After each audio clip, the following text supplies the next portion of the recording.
Buckets. Okay, welcome into episode 39 of Two Man Game with Damon and Dom. I'm Damon, that's Dom, and you are the listener. Before we get started today, please leave a like, comment, subscribe on YouTube and on Spotify, leave 5 stars, download the episodes, and with either platform, make sure you share to everyone that you know and you don't know. We have a lot to get into today. 3 games into either conference final series. It is Monday, Memorial Day. That's a holiday I don't really care about, but shout out, I guess, or whatever. I don't know. But I'm off work, so that's nice. Anyways, Dom, how are you? I'm doing well, Damon. Thank you for asking. I have a 3-day weekend, as I'm sure you do as well. Happy Memorial Day to all who celebrate and who like to sleep in, as I do. I have had a good weekend so far. I've been watching basketball, as you know. I went to the beach yesterday. That was really nice just to go lounge about and read and write and things like that. So that was really fun. But I left early to make sure I was back in time for the game yesterday, which I watched with my roommates, and we'll get into it. But it's been a good weekend. Celebrated some friends' birthdays as well. So, how is your weekend going? It has been all right. If people cannot tell, based on the video, if you're watching, there's some boxes behind me. I'm doing some packing. I'm gonna be moving next weekend, this upcoming weekend. Um, So that's happening. And I made sure to leave the basketball stuff up for this. And after this, I will take it down probably. Um, yeah. And then aside from that, clothes and dishes and stuff like that, stuff I can't really pack a whole week before. I got to wait a little bit. So Yeah, for that's sure. that's been most of my weekend. Yeah, well, I can't wait to visit in July because I think your new place has a pool, right? Is that? Oh yeah. Oh yeah, I'm Every gonna place come I live has it. swim. Well, I'm definitely gonna come swim in your pool when I come visit, probably in July sometime. We'll have to do a live Yay. pod too. A live pod. That'll be fun. Yeah, well, we'll see what the new studio setup. This may be the last episode in this setup. I don't know. Oh yeah, I didn't even think about that. Yeah, but it's greener pastures, right? We'll still have the vibes and I, all the s- lighting and I stuff. saw the Strangers movie. Um, Oh yeah, how was it? yeah, it was terrible. It wasn't good. I didn't know it was like a remake. It's like a remake of the first one, but it's like worse than the first one. Oh, it's a remake? Yeah, Why would they it's do so that? basically I looked into this after. I guess they filmed an entire trilogy. So they filmed 3 movies in Yeah. 3 months in I don't even remember where it was. It was like some like Slovenia or so. It was like a random country in Oh, Europe. okay. Um Gotcha. and they filmed 3 movies in 3 months, and this was the first part, and it was basically just a remake of the first one, and then Okay. it ended with "to be continued," and I was like, okay. It's um, like, are you gonna wait? Okay, here's the real question: Are you gonna see chapter two when it comes out? I mean, I'll probably wait, not see it in theaters, wait for Oh, I gotcha. I it. gotcha. Okay, Yeah. okay, okay. So what Uh, they did, what they did didn't really work. That's basically how I'm looking at it. yeah. It was like the first movie that I thought was cool, except it was executed poorly and kind of Yeah, cheesy yeah. and very I don't predictable, know. which I hate in horror movies because it's like I'm not gonna get scared because I can see it coming.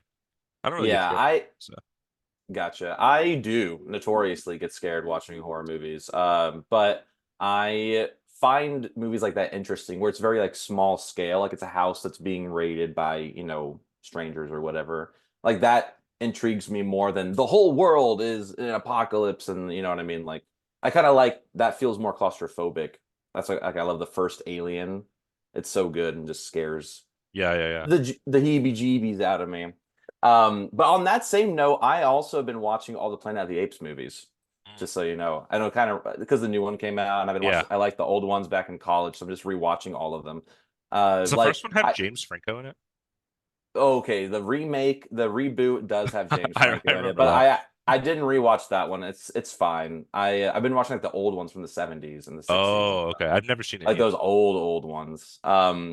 We could talk off pod about what's worth watching, them. what's not. This is what the people But want. it's what the people want. But yeah, thanks again for tuning into episode 39.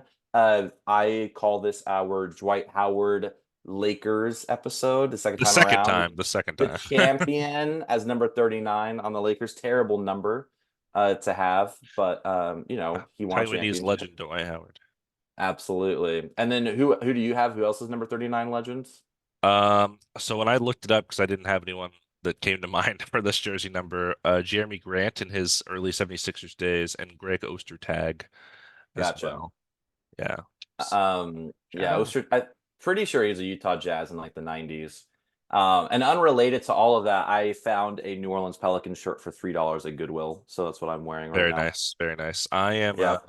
I'm wearing my Lunar New Year shirt that I've worn before, but I'm also wearing a headband, so I just wanted to wear something as I'm displaying the headband because my hair is still really, really long. I'm definitely gonna get it cut soon because it's the longest I think it's ever been in my whole life.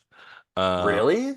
I haven't gotten cut since December, so Oh it my God, is that's so long. it's a I feel like long it's been time. longer, but maybe just like looks. I don't know. I have to see it in person probably. Yeah, I mean it's a little curly right now. When I like comb it Yeah, out and poof it out, it looks crazy. I get So that. I was like, I'll wear a headband because that kind of accentuates how long my hair is. And you wear headbands in basketball, so boom, makes perfect Okay. sense because that's what we're talking. We're talking basketball Oh, is that what today. this is about? That's what this is. We got some news to get into real quick. Actually, this happened just today. Yeah. As announced, Bill Walton, legendary NBA player, Hall of Famer, has passed away at the age of 71 after a prolonged battle with cancer. He so obviously Bill Walton, legend, NBA champion, Boston Celtics, also Portland Trailblazers. Mhm. Pretty important for their team. Also gave us Luke Walton, his son. So he's the assistant coach on the I feel like Ding, I've seen him on ding, the ding, ding, ding, bench ding, ding. recently, I but have no idea. gotcha. But Horrible, horrible Kings coach. That's all I know. not a good head coach for sure. But Bill Walton definitely a legend. So hope his family and friends are find some peace knowing that he is no longer fighting and can just rest. So Yeah, he did a lot yeah, of stuff in the NBA too. He was kind of like a quirky personality that he had a lot of like yeah, interviews and stuff that are like really silly. yeah. So I remember like the last thing I think he did with the NBA, they were trying to promote the NBA app and he did a commercial and he was wearing like tie dye and he just looked like a hippie. And I was like, that sounds about right to me, Bill Walton. So rest in I want to peace. say 1971 NBA MVP. I'm gonna fact check myself though because I could be absolutely wrong about that. Fact check it. That sounds about right. One of those Yeah, years. 1977 to 78, 6 years off. Okay. Well, you know what? It's the 70s. We weren't alive. I'll take it True. because Didn't that matter. was a lot closer than I would have guessed. So yeah. Yeah, and moving on from that, another piece of news, something you had mentioned previously about a different team, the WNBA. I said, okay, there's one team. Are they going to have another team? Yes, Yeah. they are, and it is in Toronto for the 2026 season. So not next season, but the season after. I believe the Golden State Valkyries are coming next season, and then Yep. Toronto the year after. So I'm not sure what they're going to do for that gap year, or there's an odd amount of Yeah. teams, but. Um, the name has yet to be announced. We don't know what it's going to be called yet. And the Knicks voted against this, which I thought was funny. And it's because James Dolan is very petty. And he's currently in a lawsuit with the Raptors for like theft of proprietary information. So he was like, I hate Toronto, I guess, and voted no. So whatever. Okay, well, he lost. Whatever, So now he James just Dolan. looks like a douchebag. Yeah. Wow.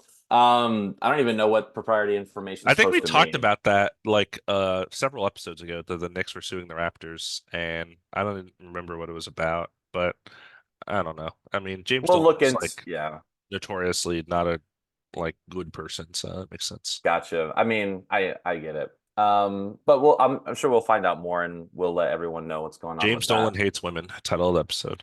Oh God. At least Toronto, women in Toronto. So switching back to the NBA. So oh my God, Cleveland Cavaliers. Cleveland Cavaliers have fired JB Bickerstaff. And this is something I know you alluded to, who's gonna the blame coach carousel all over the NBA. So the Cavaliers fired him after 4 seasons. Each season, they had an improvement, but the organization just wants to advance deeper. Um, what are your initial thoughts about this? Um, yeah, I think it is very similar to I want to say like Darvin Ham maybe, where the coaching may have not been amazing. Like I don't think JB Bickerstaff was like the greatest coach, but I also don't think he was a horrible coach. Yeah. I think it was more of a roster construction issue. It's interesting because um, whenever they had certain players out, like whenever Darius Garland was out, or Evan Mobley was out, or Donovan Mitchell was out, they would play better because their team would make more sense. Yeah. But when all four of their like best players were healthy, it was a little clogged and didn't make a ton of sense. So I think it's perhaps hinting that Donovan Mitchell is going to be the person that stays because I know in that report released by The Athletic he didn't like JB Bickerstaff, or he like made some comments about him as a coach. So if they fired him, that could be a move to try to keep Donovan Mitchell, perhaps Mhm. if he didn't like the coach. So um, yeah, I mean I think he'll probably get a job elsewhere, maybe not as a head coach, but as an assistant. But Yeah, for um, sure. I don't know what I don't know what the Cleveland organization wanted him to do. Like they beat the Magic barely, granted, and they probably should have won that series a little easier. They weren't going to beat the Celtics. It wasn't going to happen. So I don't know like what you wanted from him. Yeah, it's Especially like they without are. Jared Allen the whole series and without Donovan Mitchell for two of those games. So like, Yeah. Was gonna say that they are better. It's not like they were progressing and then they got knocked out of like the first round or something, like they did get further, whatnot, or about the same. Whereas like the Darvin Ham, got knocked out the first round, so makes sense, I think, a bit yeah, more. But maybe they just want to pivot. I 4 seasons is a while, it's not just like a year done, 2 years done. It's four seasons. So I understand a bit more, but hopefully, so it seems like Kenny Atkinson has emerged as the front runner of the job because he coached Jared Allen and Karis LeVert on the pre KD Brooklyn Nets, mhm. which I know you mentioned that you like that team and him as a coach. I do like Kenny But he Atkinson he keeps emerging as like front runners for a as lot of every different job. coaches. Yeah. Yeah, so we'll see where he ends up. Yeah. Yeah, it's weird because I think the first year JB was there was when they were still like rebuilding with Garland and Sexton. Yeah, They weren't very good. And then Sexland, you remember that? Sexland, Sexland. I do remember that. And then the second year, I think they didn't make it out of the play-in. They made it to the play-in and lost. And then Yeah. last year they made it into It- the first round, lost the Knicks. And then this year they made it to the second round, lost the Celtics. So every year it was yeah. kind of a steady improvement. But Right. Yeah, I remember I watched that game on the plane. I remember it was Nets Cavaliers for the play-in, and like KD just destroyed them. I remember watching that that checks out. That checks out. so long ago. But yeah, Um, tell me uh, tell me another more. another Central Division team, the Cool. Detroit Pistons, hiring Trajan Langdon to become their president of basketball operations. He is currently the general manager for the Pelicans, and Oh, hey, relevant shirt. Okay. relevant shirt. And Didn't yeah, even think about it. he is or the Pistons. Troy Weaver, I think, is their general manager. So they still have a general manager and a president of basketball operations. I don't really know, who decides who does what. I'm not sure Yeah. because I The think owner, I guess. I mean, sometimes it's the owner, but like, Tim Connolly, the GM in Minnesota, does most of their decisions. It's not Glenn Taylor. So it kind of depends Yeah. on the team, and how their thing works. I don't even know if he did a lot of stuff for the Pelicans. I feel like that was their owner, or David Griffin, maybe. Hmm. David Griffin comes to mind. Is that guy a Pelicans guy? Um, Let's find out. let's find We're gonna out find right out now. right now. Your computer's so fast, mine's so slow. It would take me so long to find out that information. Yeah, he Um, is the president of basketball operations for the there Pelicans. you So go. There's a yeah, sponge memory. I think he does most of their stuff, so I'm not sure what Trajan Lincoln was really responsible for. I know Jared at work, shout out Jared, asked me Shout out. about this guy. He was like, "Can you tell me about the Pelicans GM?" And I was like, "Nope, I had no clue. Sorry." Yeah, I mean they made, I don't know who's responsible for what, but Trey Murphy's draft pick that was pretty good. Yeah, Jose Alvarado is a good finding. Herb Jones, second round pick, I think. yeah, that was a good That find. was a good find. Trades, not so much, I think. The CJ McCollum trade, I don't know. I feel like they need an actual point guard.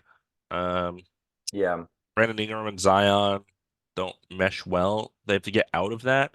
I don't know how they do, but yeah. um, you know, Pistons need to, they need to do something different because whatever they were doing was Yeah. working. So Yeah, I honestly, I don't know Trajan Langdon, and I'm glad you said it because I wouldn't know how to pronounce his name correctly. who knows if I Um, pronounced it correctly? it sounds pretty right, but yeah, I'm just glad they're doing something, not just keeping the consistency. Doing something is better than doing nothing and expecting something different, you know? So, good for them. We'll see what they do.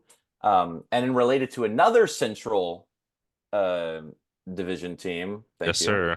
Chicago Bulls legend Lonzo Ball had a meniscus donated from someone to him. Apparently, his injury was that bad that it was just incurable, whatever. So he just had one donated, and apparently he's going to be ready at the start of next season. I'll believe it when I So see it. yeah, that's definitely something I believe when I see. Also, does he have like another year on his deal, right? So it's like, Yeah, he just accepted his um, player option. yeah, which I would too if I was him. So, we'll see how he does with that new meniscus or if he even gets to play, but at least that's good news. It's not just like, yeah, he's definitely out for another season type thing, you know? It's But we'll crazy. see it.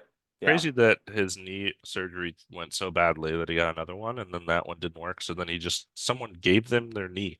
Now that person doesn't have a meniscus, so Maybe I they didn't don't, need it. I don't know what that means. Like, can they still walk? I don't. Who Maybe knows? do you think that goes under organ donor? Like, I don't I know feel if like it couldn't meniscus have is been an a organ. random. Was it harvested from a recently deceased person? That would be crazy. I mean, maybe. Playing with a Why? dead person's knee? That'd be wild. Look, they're not gonna need it, so might as well, might as well, That means it had to be someone that died of like a tragic passing. You don't want the kneecap of a 90-year-old like as you're trying to play I get basketball. for sure, for sure. I mean, I don't know the circumstances. Also, just real quick, breaking news thing I just got. Halliburton is officially out for game 4. So, Ah, we're gonna talk about that a little bit later, but I just want to I let you thought know about right wearing my now. Haliburton shirt It would have been a little in too memoriam. sad in memoriam. Yeah. But okay, yeah, good for Lonzo Ball. But yeah, And we have uh, news uh, about another Ball brother too. on the Ball family, a mother of an 11-year-old boy is suing LaMelo Ball and the Charlotte Hornets. So the context of this is back in October of 2023, the Hornets had something called Purple and Teal Day, which I guess is something they do before the season starts, where they meet fans and stuff like that. And the mother and son were waiting outside of the employee entrance after the event to try to get, miscellaneous Hornets players to sign things. People do that all the time in NBA arenas and such. And apparently, it's common for the Hornets fans to wait outside of the employee entrance. But in the lawsuit, it says that the son approached LaMelo's vehicle, which was stopped at a red light right outside. So I guess there's like a red light just outside the employee entrance. When the light turned to green, LaMelo sped off and hit the boy, breaking his foot, is what it says in the lawsuit. So LaMelo is being sued for that, and the Hornets are being sued for negligence for not having safer protocols established for this event.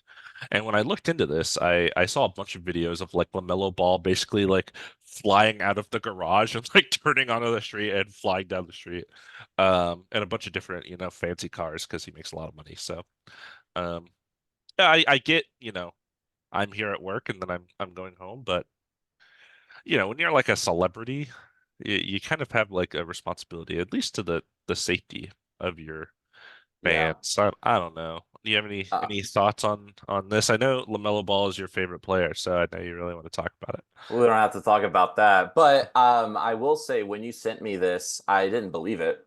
it. Because I was like, oh, I don't know there's proof. And then you said, oh, no, there's proof. We got proof. I was like, oh, okay.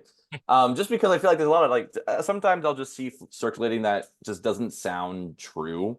And then it turns out not to be. So I don't believe like a lot of just kind of headline stuff, but that's why people like you will do the research and people like me appreciate it because um I kind of didn't want to believe it because that's kind of really messed up. It's like it's not that also imagine doing that but not realizing it and not even coming back. Like it seems like he just sped off and didn't even like realize what he did or whatever. So Yeah. um that's just a terrible character, obviously a show of character. And um, I have said this before. I just don't like the way he seems like he doesn't care about anything. You know what I mean? And even about basketball, seems like he's just, you know, maybe because he's still young. Hopefully, he grows out of it. I just kind of want I like players that respect the game, respect the fans, respect teams and whatnot. So we'll see what happens because of this.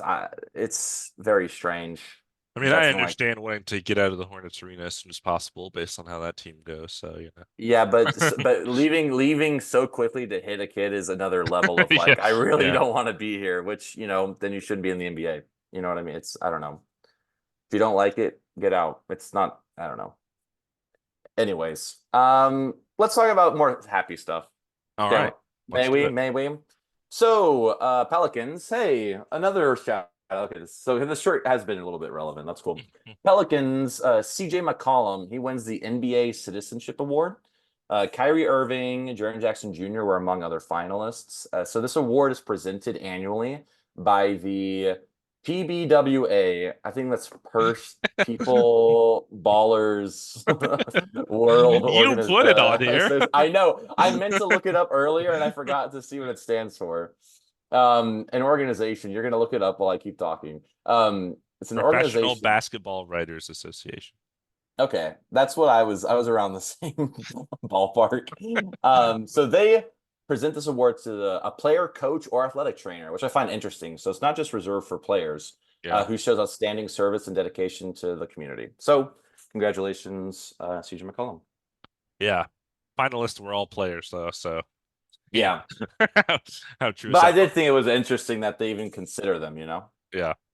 Another award, or several awards, presented to one of your favorite players. Anthony Edwards won the NBA fan vote for Dunk of the Year, which was on John Collins in Utah, and our logo as well. Hmm. Photo of the Year on John Collins in Utah, and the Block of the Year, which is on Aaron Neesmith to win the game against the Pacers when he hit his head on the backboard. Um, That actually, if I had that one is my favorite play of the it's a year crazy for play. sure. The fact that he hits his head on the back is crazy, and I love that defense. That's the biggest reason why he's one of my favorite players now is because he locked into that defense. Right. We know he can post or dunk. We're going to talk about another one that happened yesterday, a little bit later. And I thought it was actually interesting that they chose the angle they chose of the dunk because I thought the angle from the side looked a little bit better, but you know, it's still a great dunk. So congrats to him for winning three fan awards. Yeah, Did you see the other ones? DeMar DeRozan's assist of the year. I It did was like not. it's a 360 pass to Kobe White. I thought it was okay. I feel like I've seen better passes and The assist of the year happened in this playoffs, and we're going to talk about it. oh, I think I know what I'm talking about. Yeah. So also we have Speaking all of defensive defense, Speaking of defense, yeah, that's a good one. Speaking of defense, we have our all defensive teams announced. yeah, And these are in order, correct? Right? yes, Okay, yes. perfect. So then I will do them in order. So all defensive first team. So is the DPOY. So Rudy Gobert. Would you go back? Second place, Victor Wembanyama. Third place was Bam Adebayo. And then it was Anthony Davis and Herb Jones. So congrats to Herb Jones for making all NBA first team, all Four, defensive NBA first team. four centers and Herb Jones. Yeah, but I mean, that's cool. Pelicans don't get a lot of love, so congrats to them. And Yeah, second team, we have yeah, you could do the All NBA. I know you love that. So you're the good. All defensive second team got Alex Caruso, Jrue Holiday, which we'll talk about later as well. Jaden McDaniels, Jalen Suggs, and Derek White. Yeah, So very solid 10, defenders, obviously. And the second team is like all guards and forwards, yeah. which They is said funny. the centers on the Yeah. first team and everybody else on the second team, which is funny. I Yeah. had I had eight of these people, I think. I think I only had eight of them. I didn't have AD, and I have regretted that ever since I didn't do it on the pod, and I've said it 6 times since then. And then I don't think I want to say I didn't have Jrue Holiday because I don't know if I put two Celtics on there, but I could be wrong. I don't think you put Jrue Holiday either, because I think I remember you saying he was old and didn't do much. And I had him and I was like, man, I shouldn't have put him on there. And here Because he I know is. the one I didn't put was Alex Caruso. I didn't have him. But I had Dylan Brooks. oh right. That's so funny. The Rockets bias really, really showing to coming to fruition. Yeah. Hey, we're all biased here. It's okay. We can't help it. I don't even remember the other person I had. I can find it later if we need to. I But can find it right now. oh, he's gonna look for it right now. Yeah. I have the doc open, It's also the first year where I've watched so much basketball and talked about it that I really feel like I can make good predictions or guesses of who should win it. And I can argue for people who didn't get it, you know what I mean? This is the first year. Usually I'm just like, oh, these guys should get it because I know I think they're them. good. Yeah, who knows? Yeah. So I who'd have you have? Jared Allen. That's my other one. Right, that's a good one. The Cavs defense is really good. Yeah. I mean, interesting Chet Holmgren didn't show up. He was pretty good too. But maybe these are just better. Oh, Uh, all yeah, right. I don't have a problem with any of those 10 people. 10 good defenders right Yeah, there. absolutely. Speaking of really good players, Dun, dun, dun, dun, dun. All NBA. yeah, Hey, also in order. So, first team, All NBA first team, Nikola Jokic, Shea Gilgeous-Alexander, Luka Doncic, Giannis Antetokounmpo, and Jason Tatum. That would be my exact five on All NBA first team. Not in that order because I think I had Luka Jokic, Shea. I think that was my order.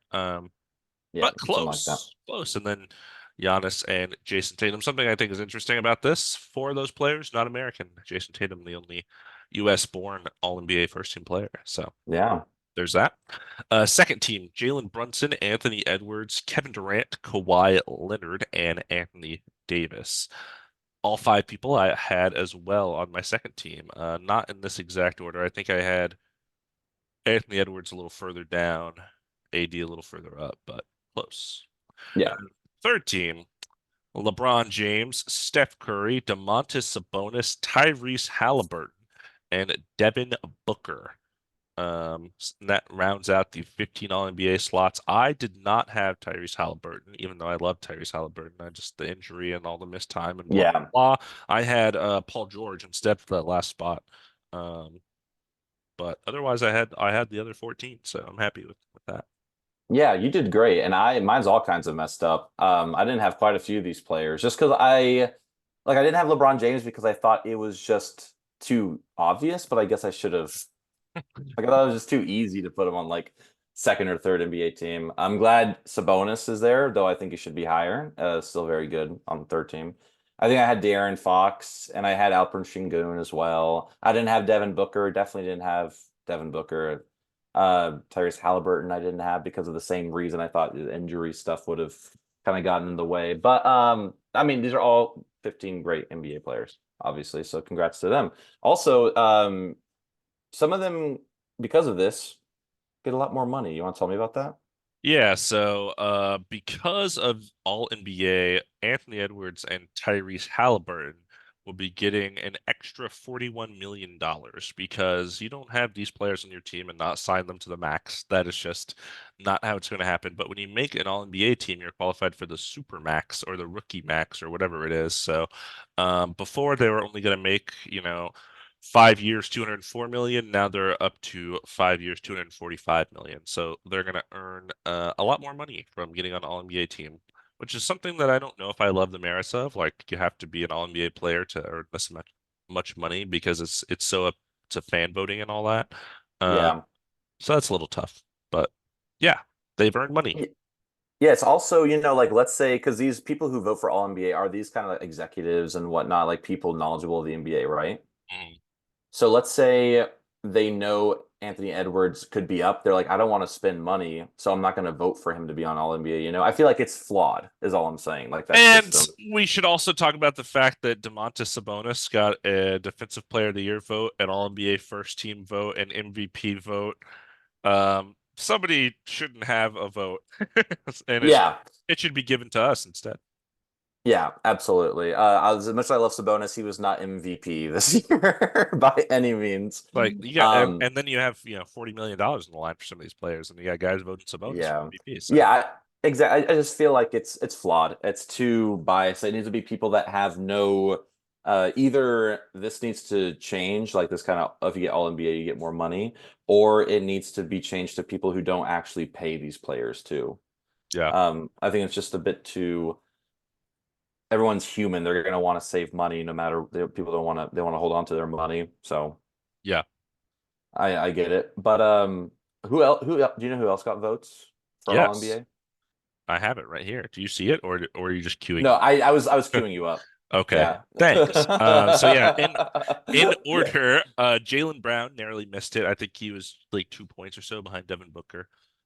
Paul George, I mentioned Tyrese Maxey had the same amount of votes as Paul George. Rudy Gobert, Victor Wembanyama, and Zion, they both had the same amount of votes. Then Paolo Banchero, De'Aaron Fox, Bam Adebayo, and DeMar DeRozan snuck in there with an All-NBA third team vote for somebody, I guess. Yeah, interesting. So yeah, that is that. Do you think, I have a question about this. I didn't have it Yeah. here, but do you think, based on these teams and how they look, do you think the first year of the 65 game rule really affected some of this? That's a really good question. Looking at it, I don't think so. Like, it honestly, I can't see anyone that was like snubbed. Like, other players who other received votes are also very good NBA players. I think I had Jaylen Brown on mine, but like these are the best 15, and honestly, I'm glad that they were able to play as much as they did. I still think it's a good thing that they have to have that kind of minimum. I see that Donovan Mitchell's not here and also Jimmy Butler, because those are the two names that come to mind. I know wouldn't have earned it. Embiid. Um, Embiid as well, which is, you know, the thing I don't is, think they would have been there regardless, though, even without the 65 game rule. the only thing is I could maybe see Embiid like third team, but because who knows what would have happened to the season? Like he was at such a high level, maybe he could have kept it up, but who Gotten knows? there with like 48 games played or something. Yeah, but here's the thing. I prefer this anyways. Like it's okay that he didn't get all NBA. You Right. know what I mean? Like I don't think it mattered that much. Obviously he wasn't going to be qualified for MVP. You got to play most of the season anyways. So I don't think so. Do you? No, I mean, Halliburton barely hit the 65 game mark, came back to play when he was still hurt and like played 20 minutes off the bench exactly because that's how much you have to play to qualify for it. So he kind of stuck himself in there. But other than that, Yeah. I feel like most of this and the guys that could play played, just kind of how it Yeah. should be anyways. So Yeah, I totally agree. Um, Talking about guys that can play, shall we dive into the conference final? The guys that are still playing, the guys that are honestly. actively playing, yeah, Actively playing. So both I want conference to, finals. So go yeah, ahead. I just want to sum I up lied. both real quick, and then we're gonna go into each game. Okay, Does that sound sure. good? Yeah. Just so we got the Western Conference Finals, Eastern Conference Finals happening right now. Eastern Conference Finals, Boston Celtics, Indiana Pacers. Celtics up 3-0. 3-0. We're gonna talk about Much these to my games. We're gonna chagrin.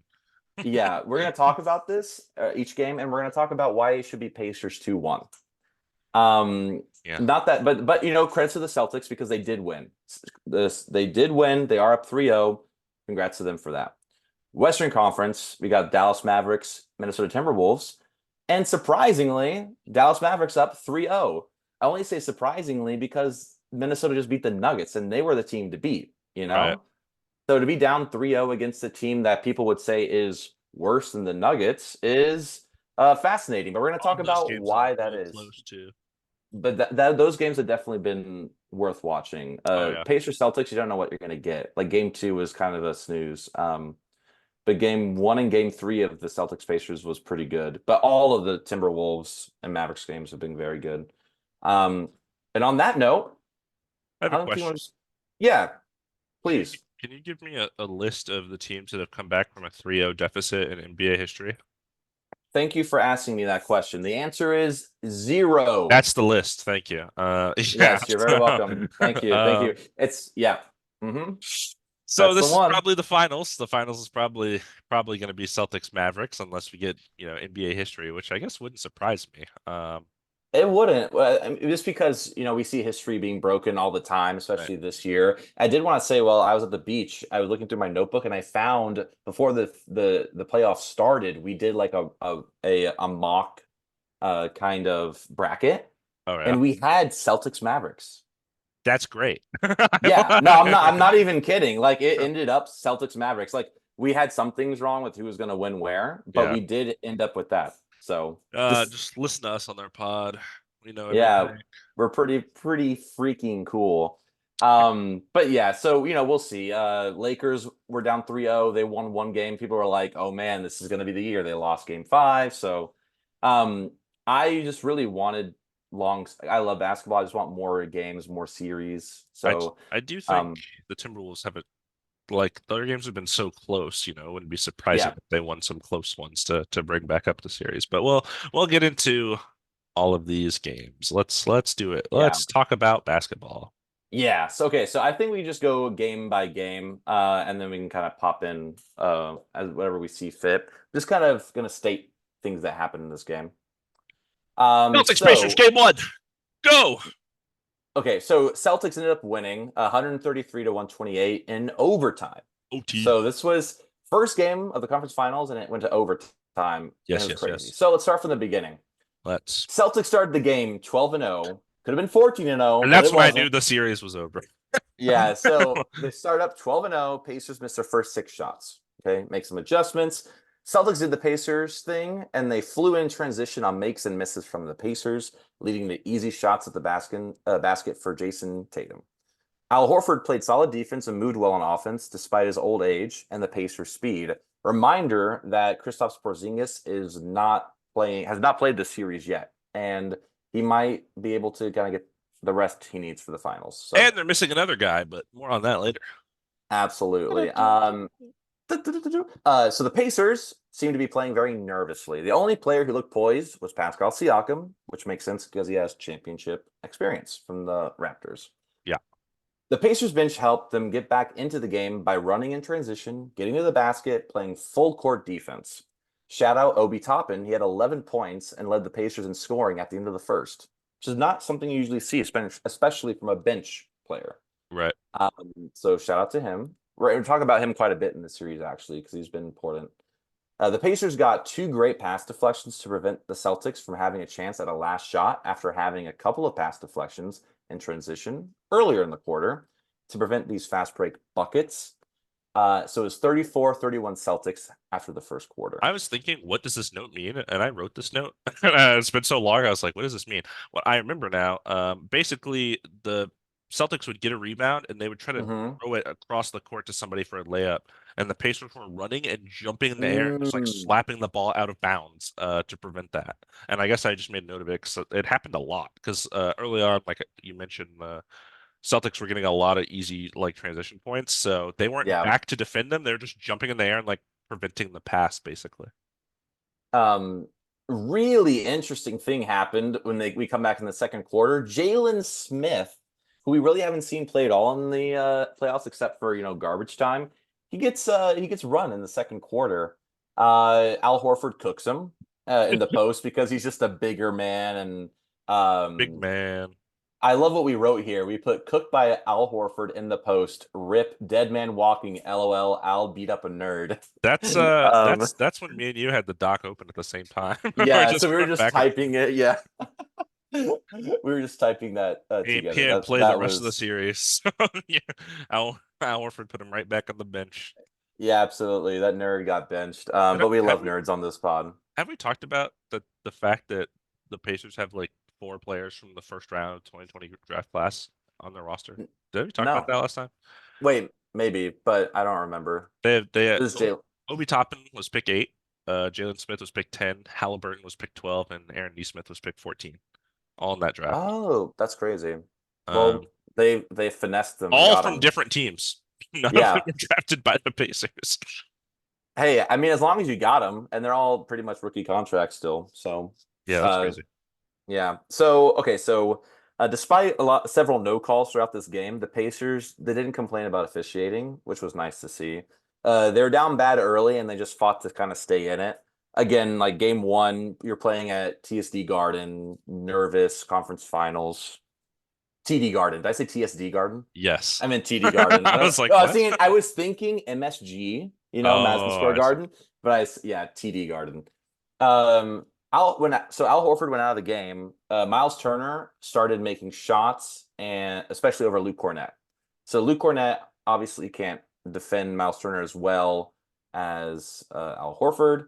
He had 4 possessions in a short span where he had a layup, a dunk, and 2 threes, and one was a step back against Jaylen Brown. So halfway through the second, he had 18 for the Pacers, and I'm pretty sure he was leading scorers for the Yeah. Pacers. The Pacers managed to tie the game at 55 on a wild, almost turnover that Neesmith ended up scoring a layup on, which has happened a few times in these playoffs. There's a lot of plays that seem like nothing's going to happen, and then something. It happened yesterday quite a bit, where it seemed like nothing was going to happen in these plays. 24 seconds almost up, and then they make something out of nothing. Just kind of shows the poise that these players are playing under. Yeah. It's nice to see. So shortly after Neesmith scored that, he scored and threw the ball at Tatum to inbound it. Oh yeah, I remember this. So he scored and then he tossed it to Jason Tatum out of bounds to toss it in, but Tatum didn't take it. He just let it hit the ground. And then Neesmith and the referee all kind of had a discussion. Tatum's like, I'm not gonna take it from him, which is it's such a that's such a, It when I seems play so it, petty. it was petty, man. But there's also a thing, there's a rule I think that when you the opposing team can't give the next team the ball. Like you have to give it to the referee. There's something in the rule book about it, I promise. Because there was one time like it was like a warning given to a team. I remember during the regular season, the referee called because they were like, you can't give the ball to the A lot of opposing times they'll team. just make it and like slap the ball out of bounds. Yeah. And yeah, so I mean, that's I think it is ridiculous. Like we He play like pickup games all the time. You get the rebound, you just give it to the other. It doesn't it matter. it You was know what I so mean? interesting because he like walked up with the ball and threw it at him and then like was like ready to guard the inbound. Yeah. And it wasn't like throw like in your face. It was like a toss. You know what I mean? Like it Yeah. wasn't like a malice like throw. And anyways, it was a strange couple seconds of like Tatum's like, I'm not gonna get the ball. So then the ref like walked over, grabbed the ball from the ground. Silly. Yeah, it's pretty silly. Tyrese Haliburton hit a logo three with 1.8 seconds left to tie the game at 64 going into the half. That was a nutty shot.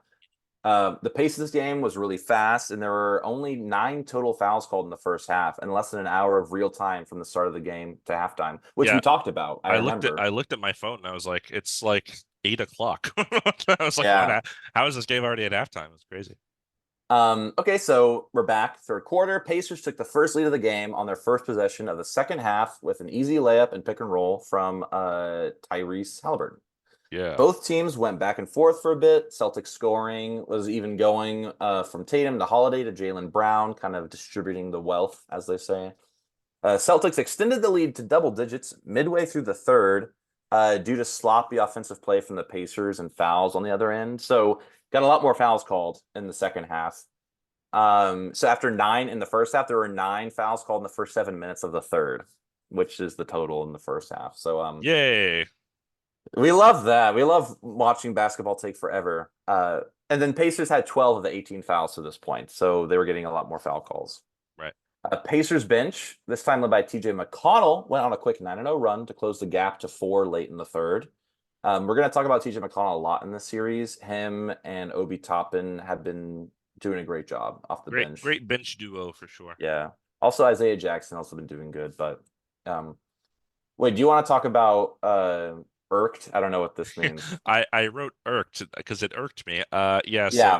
Aaron Neesmith was boxing out Jaylen Brown in a pacer shot, like just boxing him out as you would do to get an offensive rebound.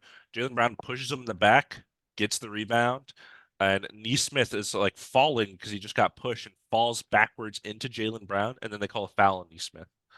And I was like, okay, he just got blocked in the back though. You can't do that. And then happened to fall into Jaylen Brown. And then they reviewed it to see if it was flagrant, if I he was remember like that. taking his legs out. And Like trying to, yeah. I was like, what do you? He pushed him first. How is it? So it was just annoying. And then they were in the bonus, so Jaylen Brown ended up getting to shoot 2 free throws from this too. I do remember that. Anything that looks like, if someone's gonna reach out for their legs and pull their legs out from under them, or anything above the neck, obviously, like they're cautious of. But this was so obviously not on purpose. Also, these aren't dirty. Like I don't think anyone in these the last 4 teams, I can think it was like a dirty player. Like other players in the NBA, you want to look out for stuff like that. It's like Embiid's a big one that does stuff like that. I think a lot of the Pacers Knicks series, there was stuff like that you wanted to look out for.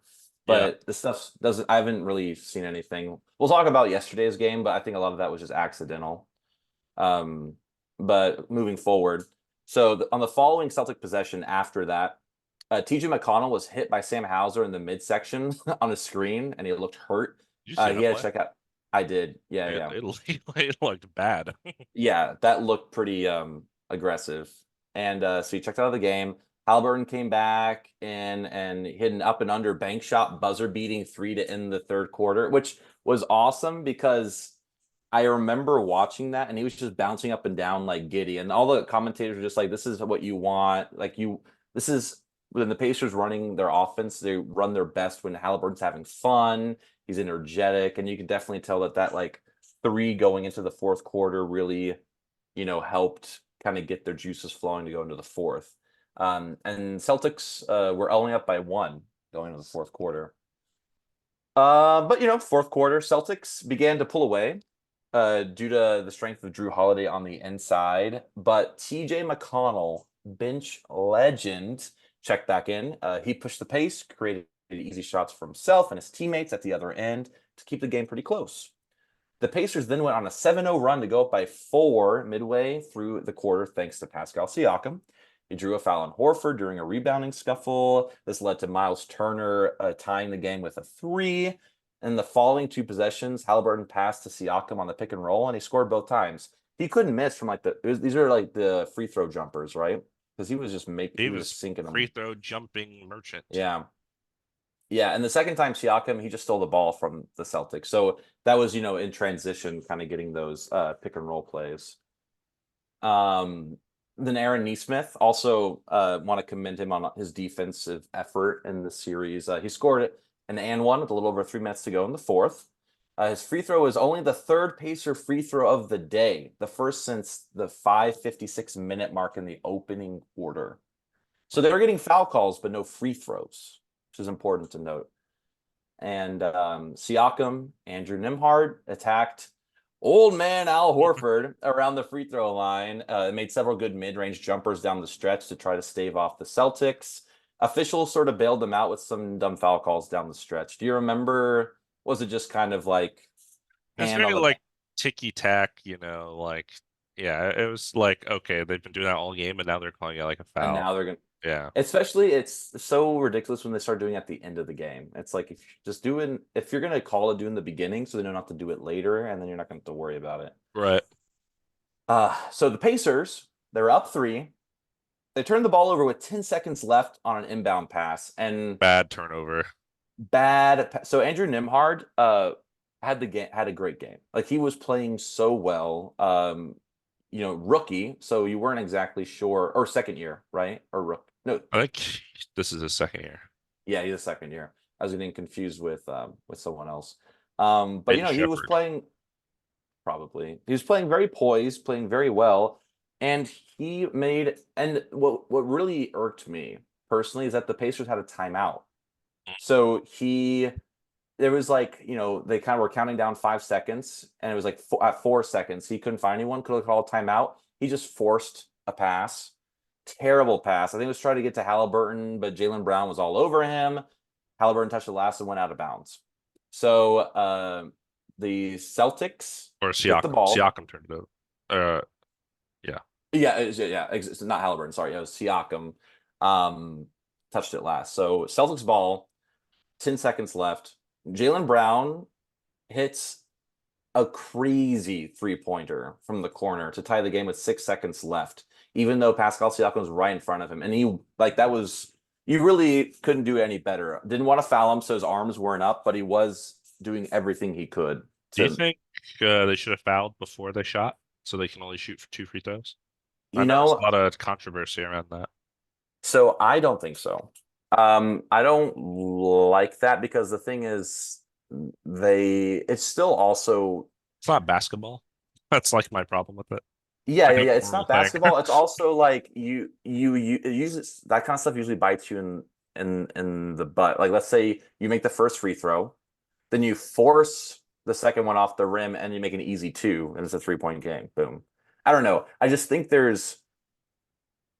think defending the 3-point line is what you should have done. I think someone was inbounding was defending the inbounder, and they should have just had 5 guys around the 3-point line to protect it. So they would have inbounded it and got an easy 2, call a timeout, get an inbound, foul, make your free throws. You know what I mean?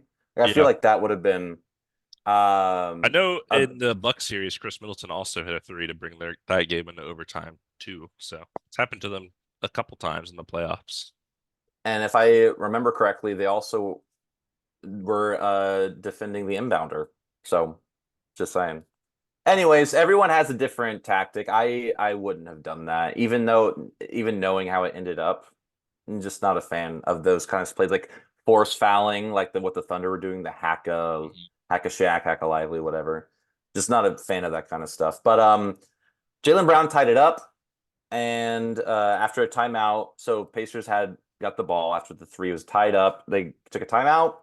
Tyrese got the ball with plenty of room, but once he went for the game-winning shot, Tatum was all over him, and he missed. Went to overtime. So Ugh. overtime. Well, it was so funny because right before that inbounding play, you said you texted me like please just don't mess this up. Like I think they might get this one. Like just don't mess it up. And then he And then passed it and I was like, yeah, Siakam he's turns messed it it up. over. The Jalen Brown hits a three. I It's just I want to yeah, make everything. a comment about because we already talked about the Celtics being up 3-0, and we're going to get into overtime here in a second.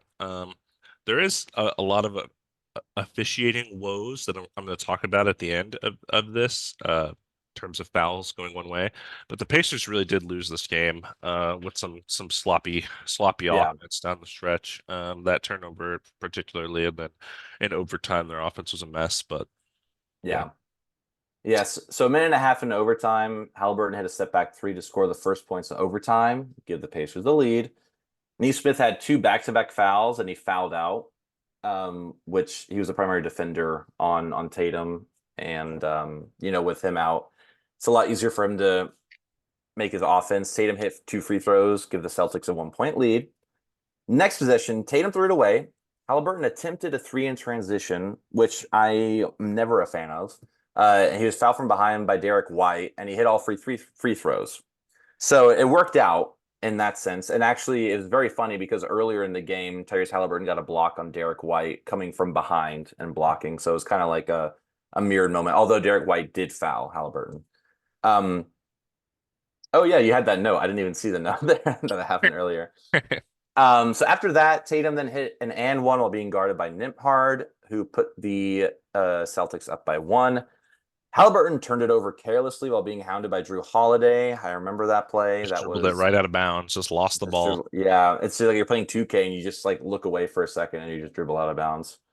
And then yeah, Jrue Holiday was playing great defense. Tatum hit a top of the key three to go up by four with 43 seconds left. So Celtics are up by with 43 seconds left.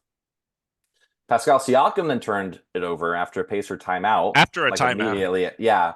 And the Celtics had a large enough lead to hold them off with the foul game. So the Celtics win game one. Jrue Holiday had a season high of 28 against Haliburton. Yeah, just Uh, rolling and in the post. and here are some notes kind of about like stats. So the Pacers were more efficient from the field, from three, and from the line. They tied in rebounds and had more assists. But what was the problem? The Pacers committed seven more turnovers, seven in OT alone, and apparently committed 12 more fouls. The Celtics shot 20 more free throws. 20. Did you want to talk about that a little bit, or should we just go right into game two?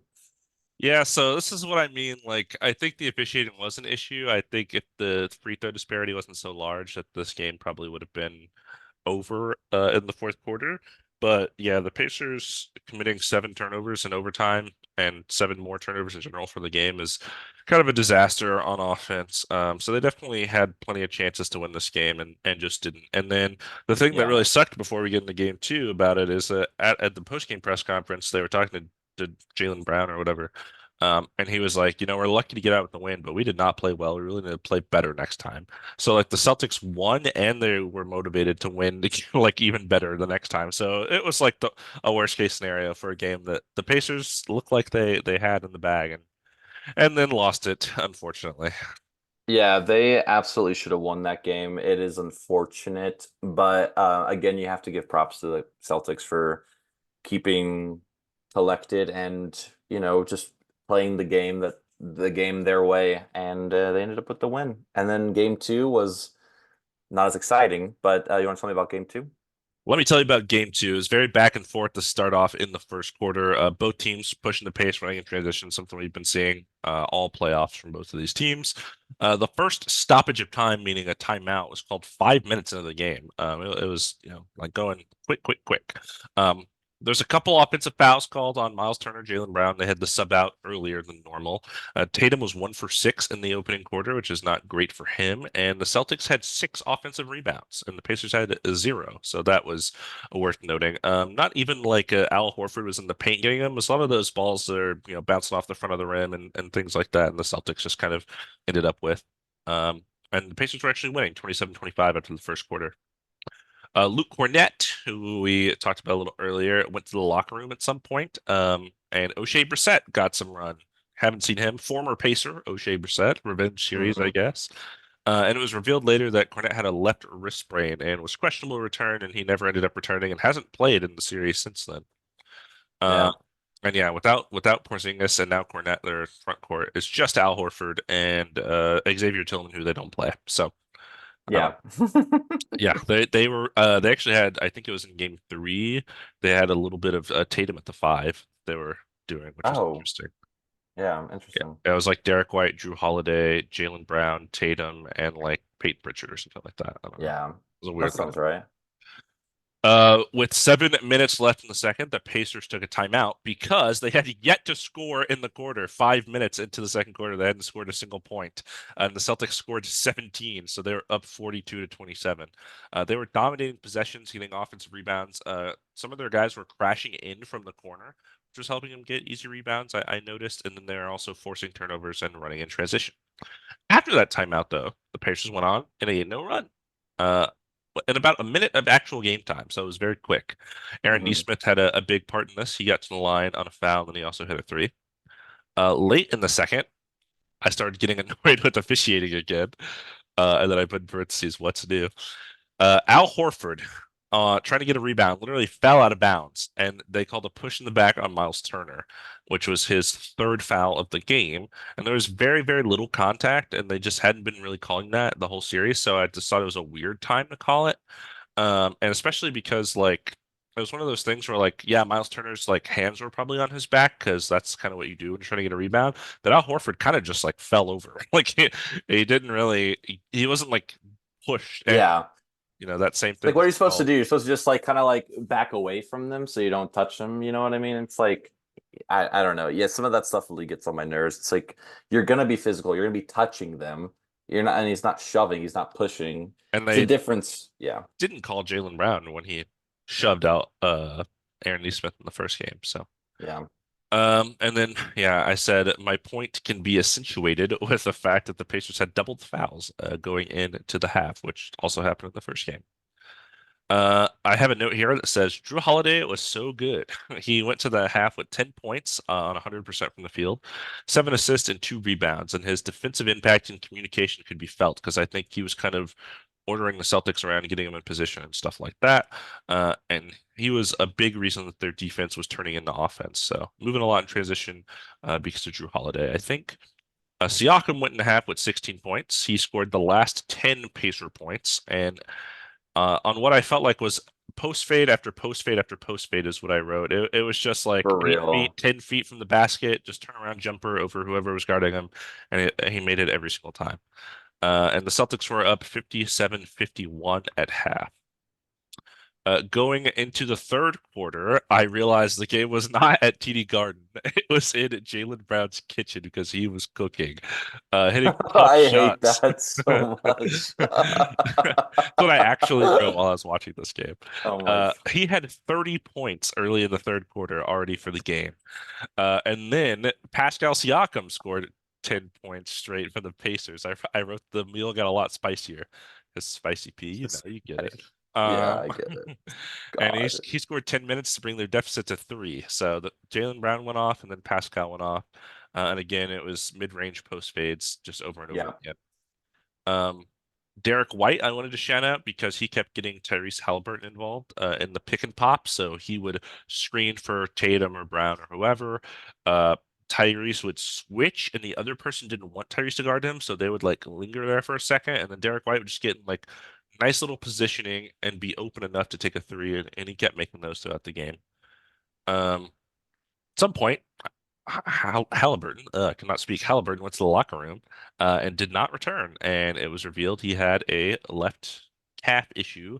Again, the hamstring that bothered him earlier in the season, and he has not played in the series since then. He hasn't played in game three, and mentioned earlier he's not going to play in this game tonight. So, Yeah.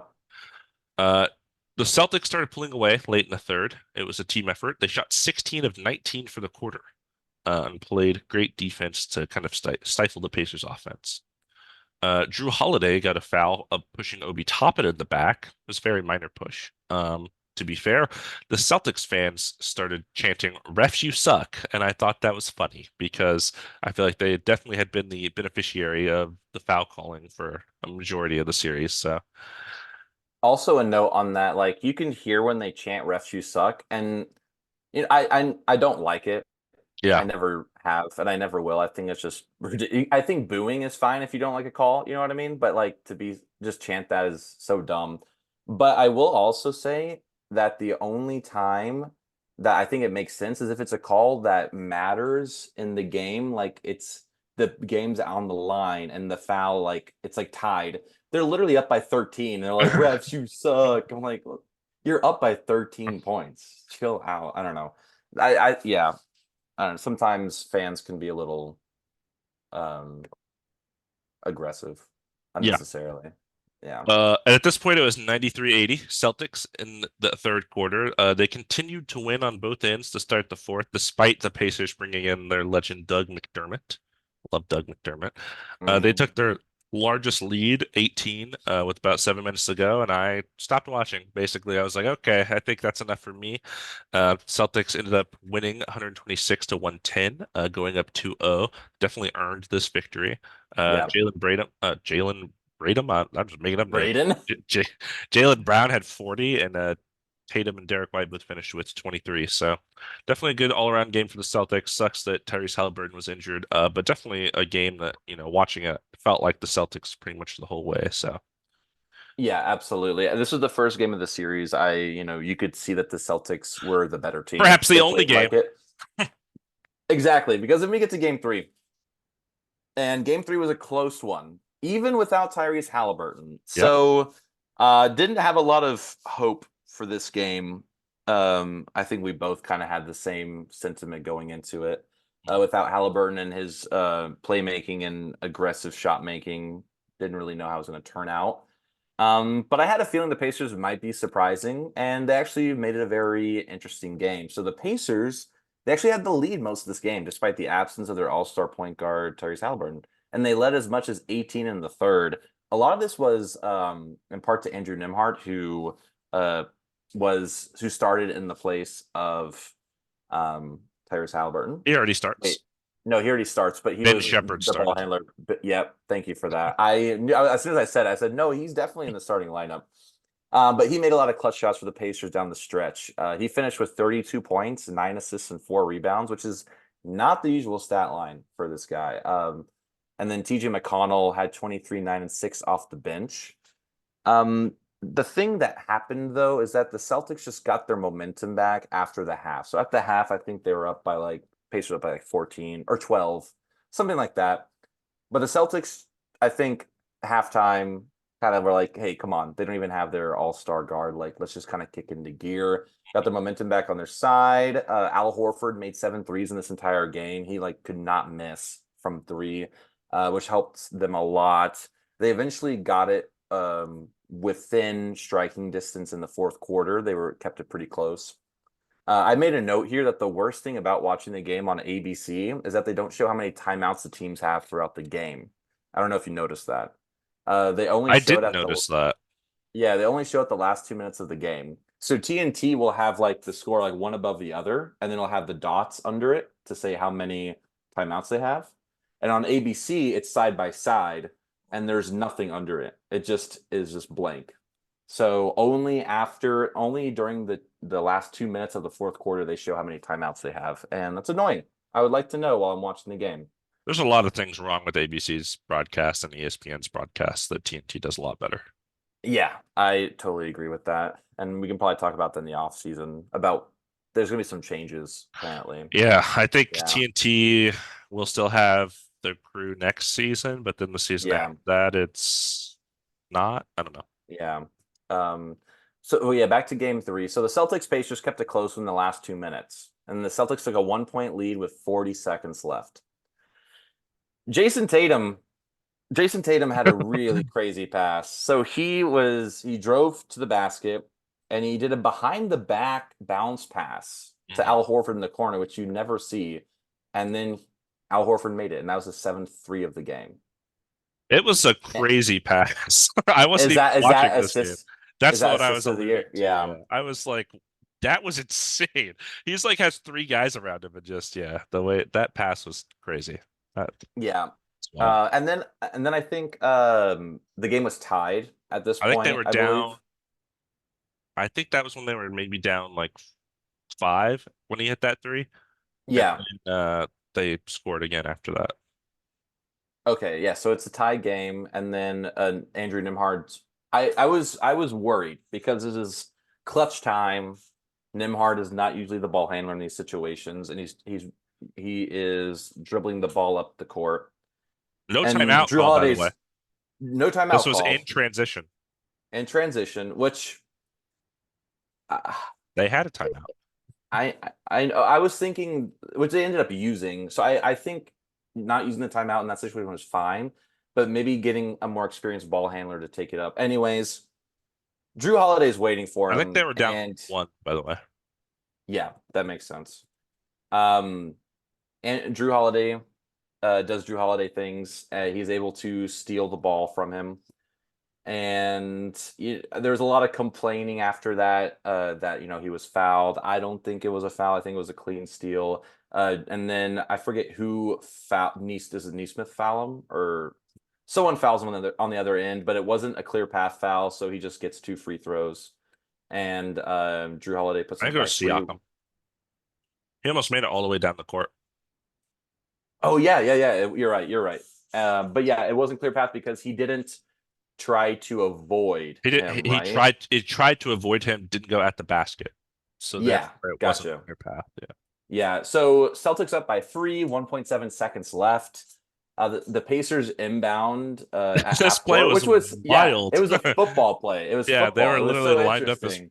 wide receivers and just Yes. sprinted up the court. It was so strange. Yeah, so they line up, and then Neesmith kind of gets a cut to the wing. Nimhard drops it off to Neesmith. He turns around, throws it up, and it just barely misses. Like it hits, believe it hits the front iron and then goes over the hoop. It's interesting because Neesmith, I feel like shouldn't have even been in this play. Like they had Doug McDermott in there, who I didn't think was going Yeah, to get the shot, but like he's known as like a shooter. yeah. Nimhard was inbounding, which is like that's the guy I feel like should be taking the Better shot. shooter. Yeah. Um, and yeah, they I feel like they have shooters on their bench that they didn't utilize for this. Maybe they were trying to trick him Should or have even something. I don't threw know. Ben Shepherd in there for Yeah, round for to do real. something. I don't know, but yeah, I thought the players they Yeah. had in this last play were kind of weird. Yeah, but again, so this was really disappointing to see because the Pacers were really playing with a lot of grit and were able to keep the lead and keep it, keep the lead for a lot of this game, but it just kind of fell apart at the end. Probably, thanks to inexperience and just, I didn't the watch a lot of this pressure. game. Did they? Was it more of a Pacers collapse than it was like a Celtics comeback? Was it more of an officiating thing? Was it, It or was wasn't it a was it fit. just like the Celtics just came back and took it? It was definitely it was two things. It was the Celtics not giving up on plays, and it was also the Pacers offense just giving into pressure and kind of just bad shot making, play making just down the stretch. I think they were just really lacking somebody to kind of hold them together. And fortunately, Pascal Siakam, I feel like he should have been that guy, but he just wasn't doing it for him. And the Celtics is not the first time they've been in clutch. I mean, they've been in clutch games in the playoffs only with the Pacers, I think, right? Because every game they've kind of had as a blowout, but they have players who are good in the clutch and who have been there before. And, you know, Yeah, Jrue Holiday is just a defensive monster, and he was a big part of that win as I well. I think this has been the story of this conference finals, both series. I think one team has guys that are going to close you out, and the other team doesn't. The Hmm. Celtics have the guys that are going to close the Pacers out. Nimhard and Neesmith as my guys down the stretch is not looking great. And then, we're going to get into this next series, but I Yeah, think that's a big reason that it's 3-0 over there in Dallas right now as well. yeah.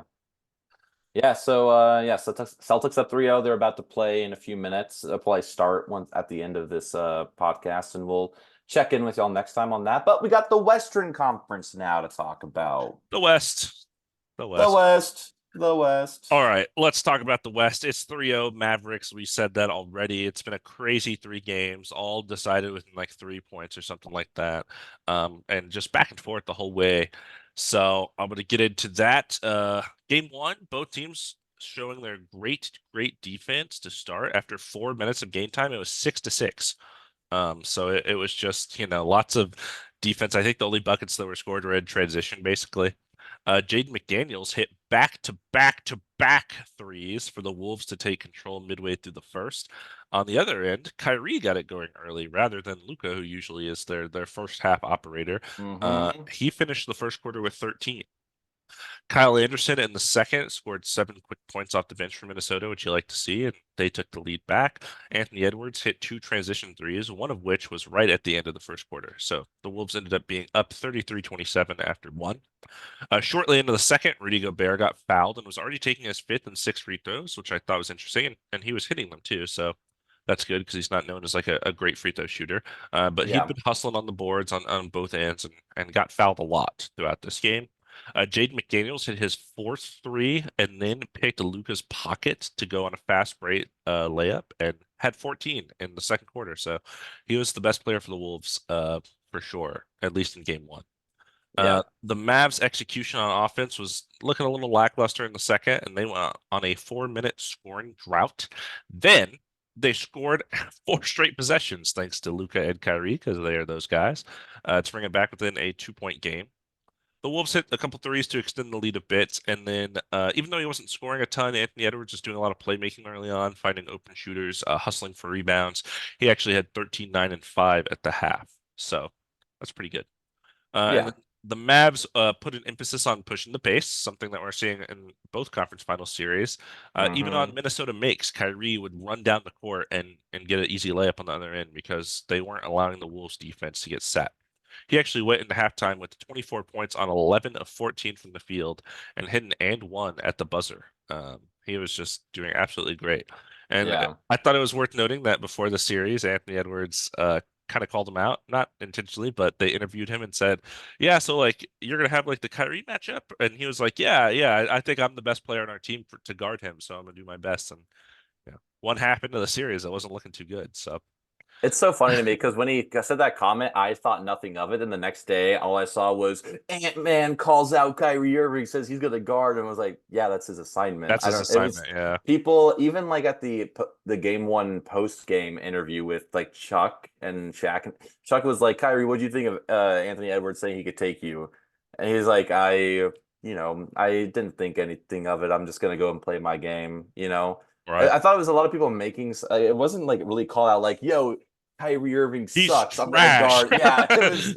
I'm I gonna thought it lock was him just like up. a yeah. I guess that's my assignment. So I guess I'm gonna. It was like very like Yeah, yeah, that, which I thought was so funny. But it definitely kind of bit him. Yeah, they brought it up a lot yeah. for sure. It was 62-59 at half. Wolves had the lead. They had 27 more points on threes, whereas the Mavs had 22 more points on the paint, or in the paint rather. Uh, Despite four-time DPOY Rudy Gobert, which we'll get into. Yeah. But anyway, the first half of the third was very back and forth again. The Mavs were led again by Kyrie, and the Wolves found success at the basket, which they hadn't really had all game. PJ Washington, not the three-point maker that he had been in the first two series. I think I made this note. He was a bricklayer. I think he was 1 of 8 from three. I made that note. But he kept taking top of the key threes in transition instead of corner threes. But every time it's a corner three, it seems like it's going to go in. Yeah. Luka and Gafford were killing the Wolves in the third with their pick and roll. Luka kept lobbing on late help from Gobert, or if Gobert played drop coverage, he would get in front of Jaden McDaniels and keep him on his back, and then he would just shoot like a mid-range jumper. So they like never could really find an answer for that. They haven't really found an answer for it all series. They tried a lot of different things, and nothing has really worked. But basically, Gobert would stay back. Luka would go around, get in front of McDaniels, and then if Gobert came to help, there's the lob right there. Right. If he didn't come to help, I get a mid-range jumper. It was like there's no answer, so it was tough. Um, Naz Reid came in later in the third, and as he does, had an impact right away. He prevented a dunk from Josh Green. I don't know if you remember this play. He was running, and they were both running in transition, and Josh Green went in for a dunk, and he came behind and like blocked the ball out of his hands. And it was an awesome pass from Luka, by the way. And then he ran down the other way and hit a corner three. So I do remember that. I was like, oh my God, he's just everywhere right now. yeah, it was a great sequence, and it was a tightly contested battle in the third, but the Wolves still had a 1 point lead, 83-82. And I wanted to talk about this because we hadn't talked about this, I don't think, at least in the podcast. The Naz Reid tattoo thing. So apparently, some point in this playoffs, tattoo parlors in Minnesota give out nice, cheap tattoos that just say Naz Reid, and a lot of Wolves fans have them. What are your thoughts on that? Yeah.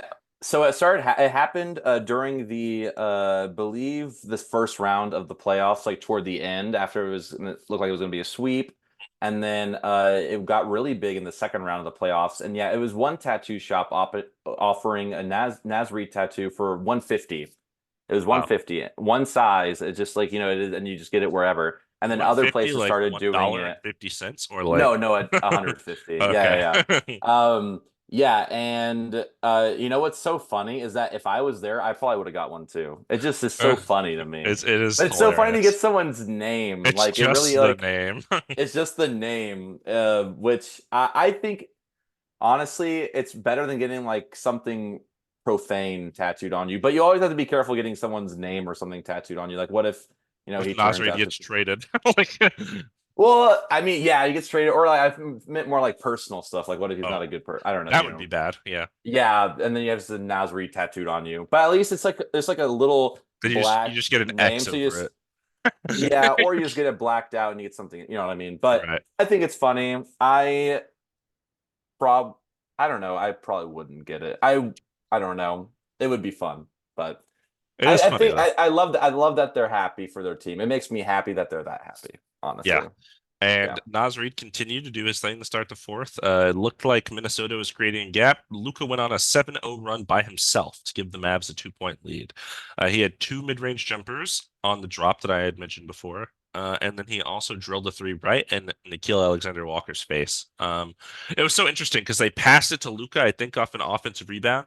He was wide open, and then he just sat there, and Nickeil Alexander-Walker ran at him, and then he dribbled and shot right in his face. And I was like, "That's so interesting that he did that." They talk about that a lot I don't know if you were in Yeah, game three, they talked a lot about that, how it's like he never takes spot up or he never never takes takes catch and catch and shoot. shoot. Yeah, Yeah, he always kind of waits for someone to come and he's way more accurate and makes them. It's yeah. crazy. I don't know. He's built different, man. Luca is built different.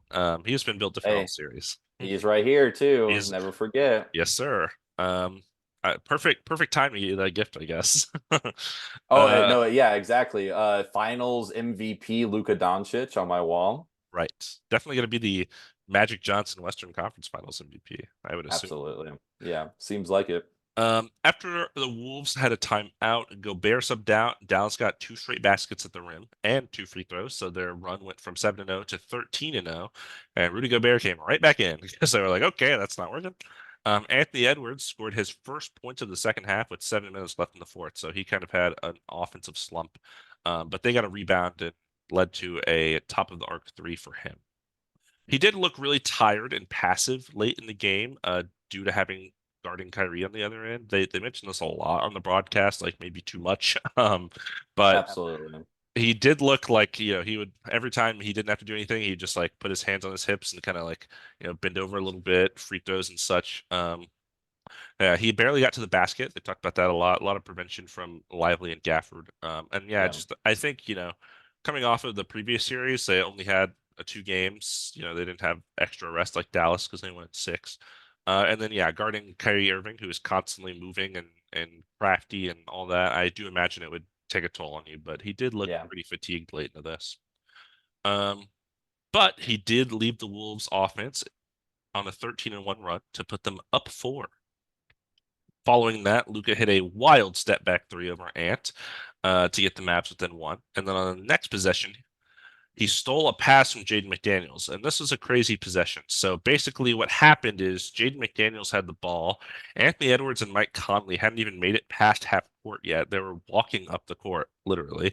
And then Jaden McDaniels drove to the rim, tried to get a layup. There's two guys there, like was falling out of bounds, turned around, and nobody was there basically. So he just threw the ball, and Luka was right there. And was just like, thank you. And then they run down the court. Luka gets it to PJ Washington, who's in the corner, which he can make shots, and hit a three to give the Mavs a 2-point lead. So that was a big swing right there.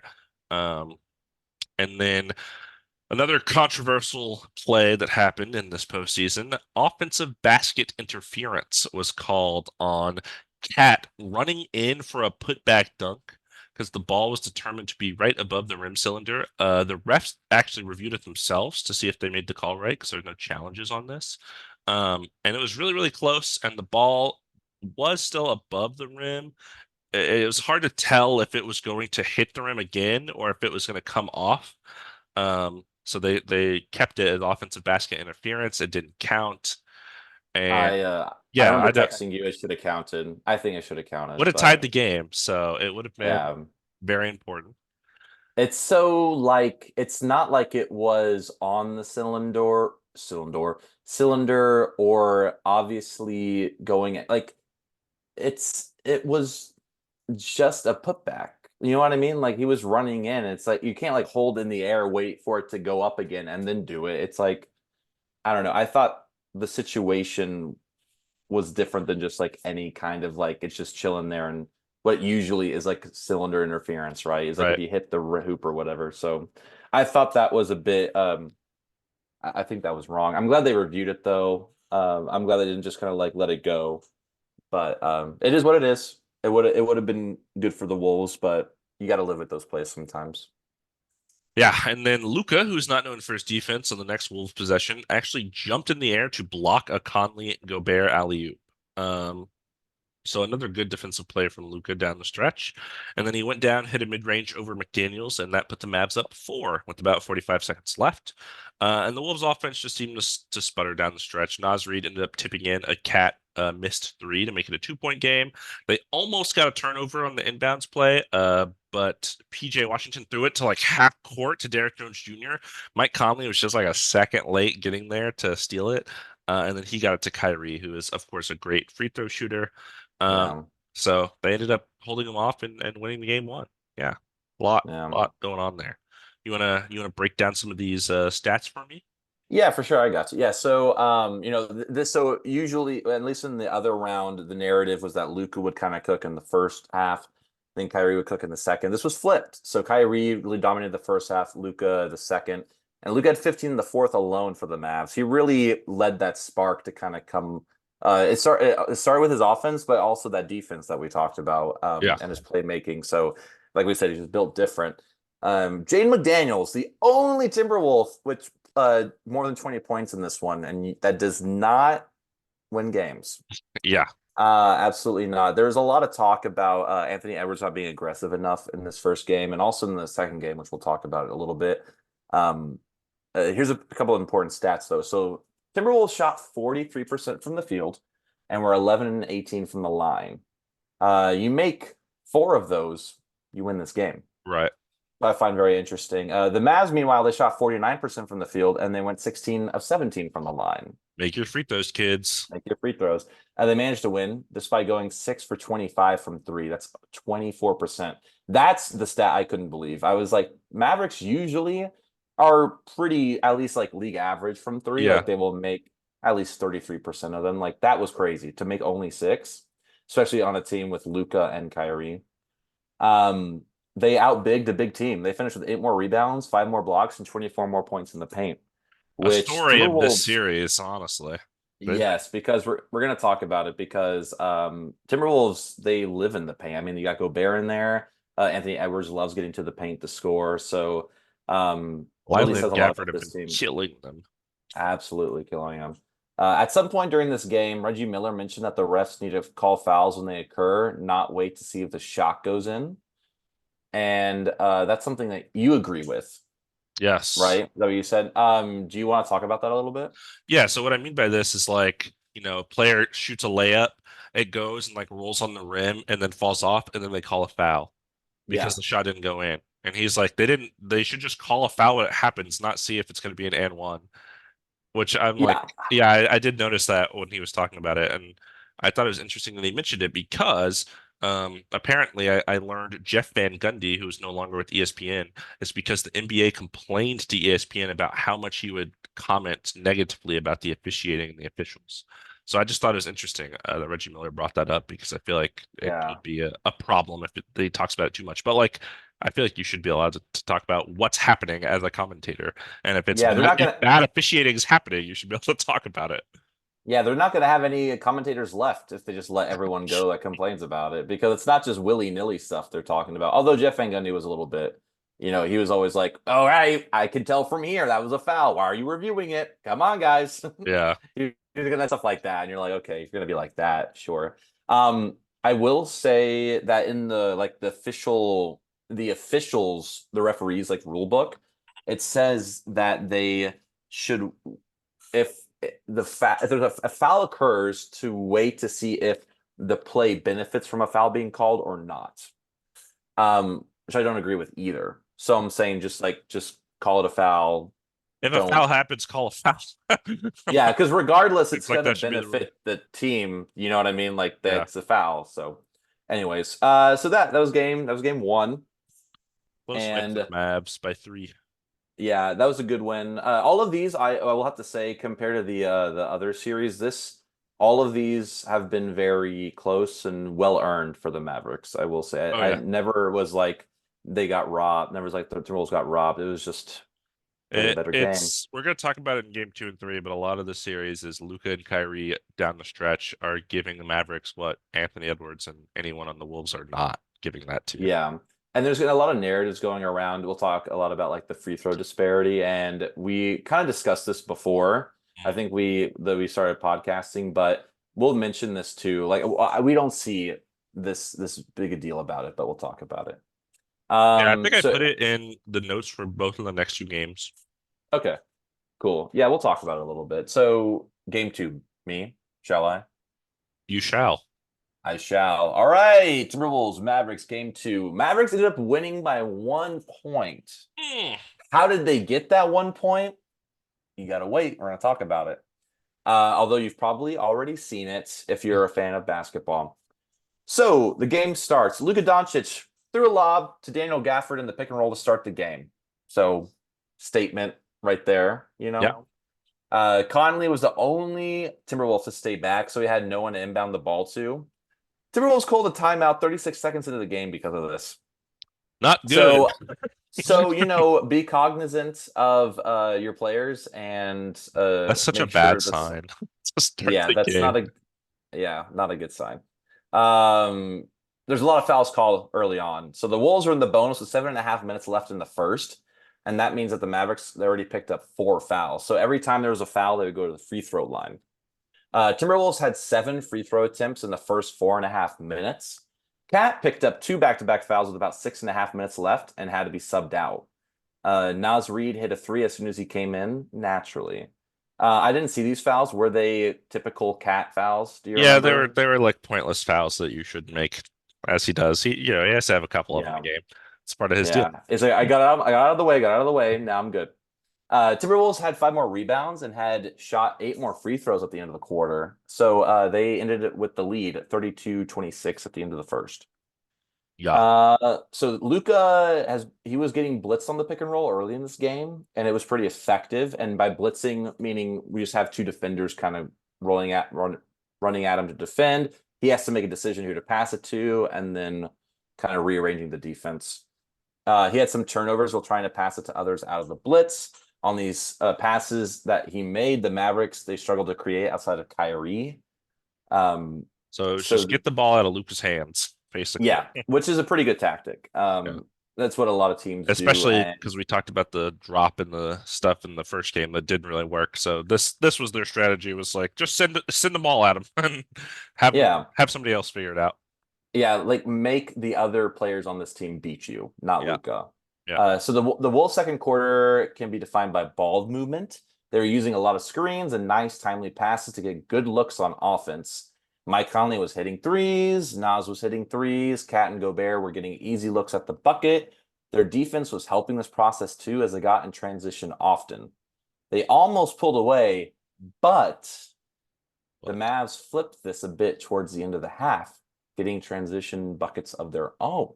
Luka and Derek Lively's chemistry is so evident. Like you wrote that, but it's 100% true. It's something that's so easy to see. They seem to get easy dunks in transition and with their own two-man game. da da da da Hey, da da uh, da da. Hey, yeah, also you have this stat. It's a good time to mention that Derek Lively trails only Jason Tatum, Jrue Holiday, Al Horford, and Rudy Gobert in plus minus this playoffs. He was plus 106 before this game. Daniel Gafford was minus 62 before this game. So big that doesn't mean difference. that Daniel Gafford is bad, Yeah. because he's It not bad. just absolutely not. It just means that with Derek Lively on the floor, they're better. Lively is also really good as a playmaker. Like he'll get the ball on the Yeah. roll and just like kick it out to a corner shooter or something like really quickly. They were even running plays yesterday I saw before he went out that he would be at the free throw line and kind of did like a Bam or Sabonis thing where he would kind of pass it to players on the wing or like like he was running from the free throw line, the offense, which I thought was very interesting. Um, well, besides that, the Timberwolves were still up at the half, 60 to 48.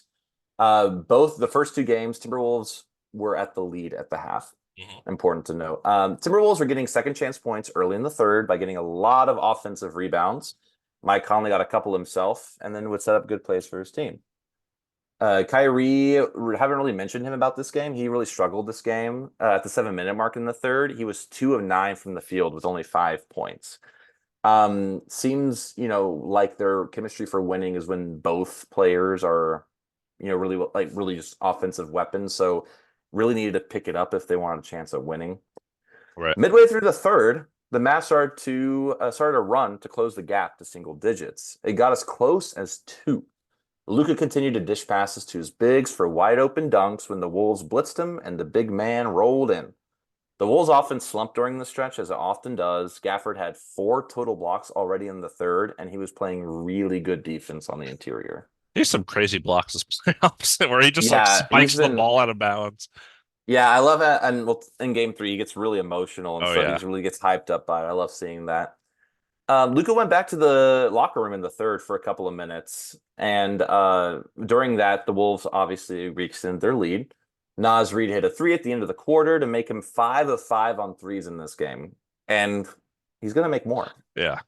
Wolves were up 86-79 at the end of three.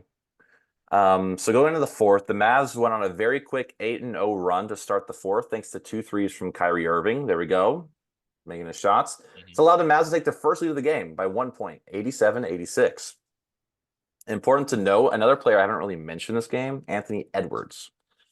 He looked very passive again, especially during the second half. He was not having any luck with his dribble penetration because of the Mavs defense, and he was deferring on offense a lot otherwise. Mike Conley was initiating a lot of that offense for the Timberwolves. Legend Mike Conley. Legends. And during the stretch, Kyrie started cooking.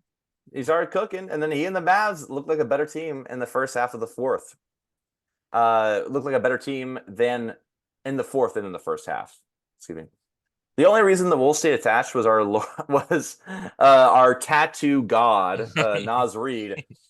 He hit 2 more threes and pump faked one to drive for a dunk, and this game was tied 96, all with 5 minutes to go. And there were 7 lead changes in the fourth quarter alone at this point. Do you like how sometimes I'm when I'm doing notes, I'm just recapping the game and I'll just type something absolutely silly like Lord and Savior.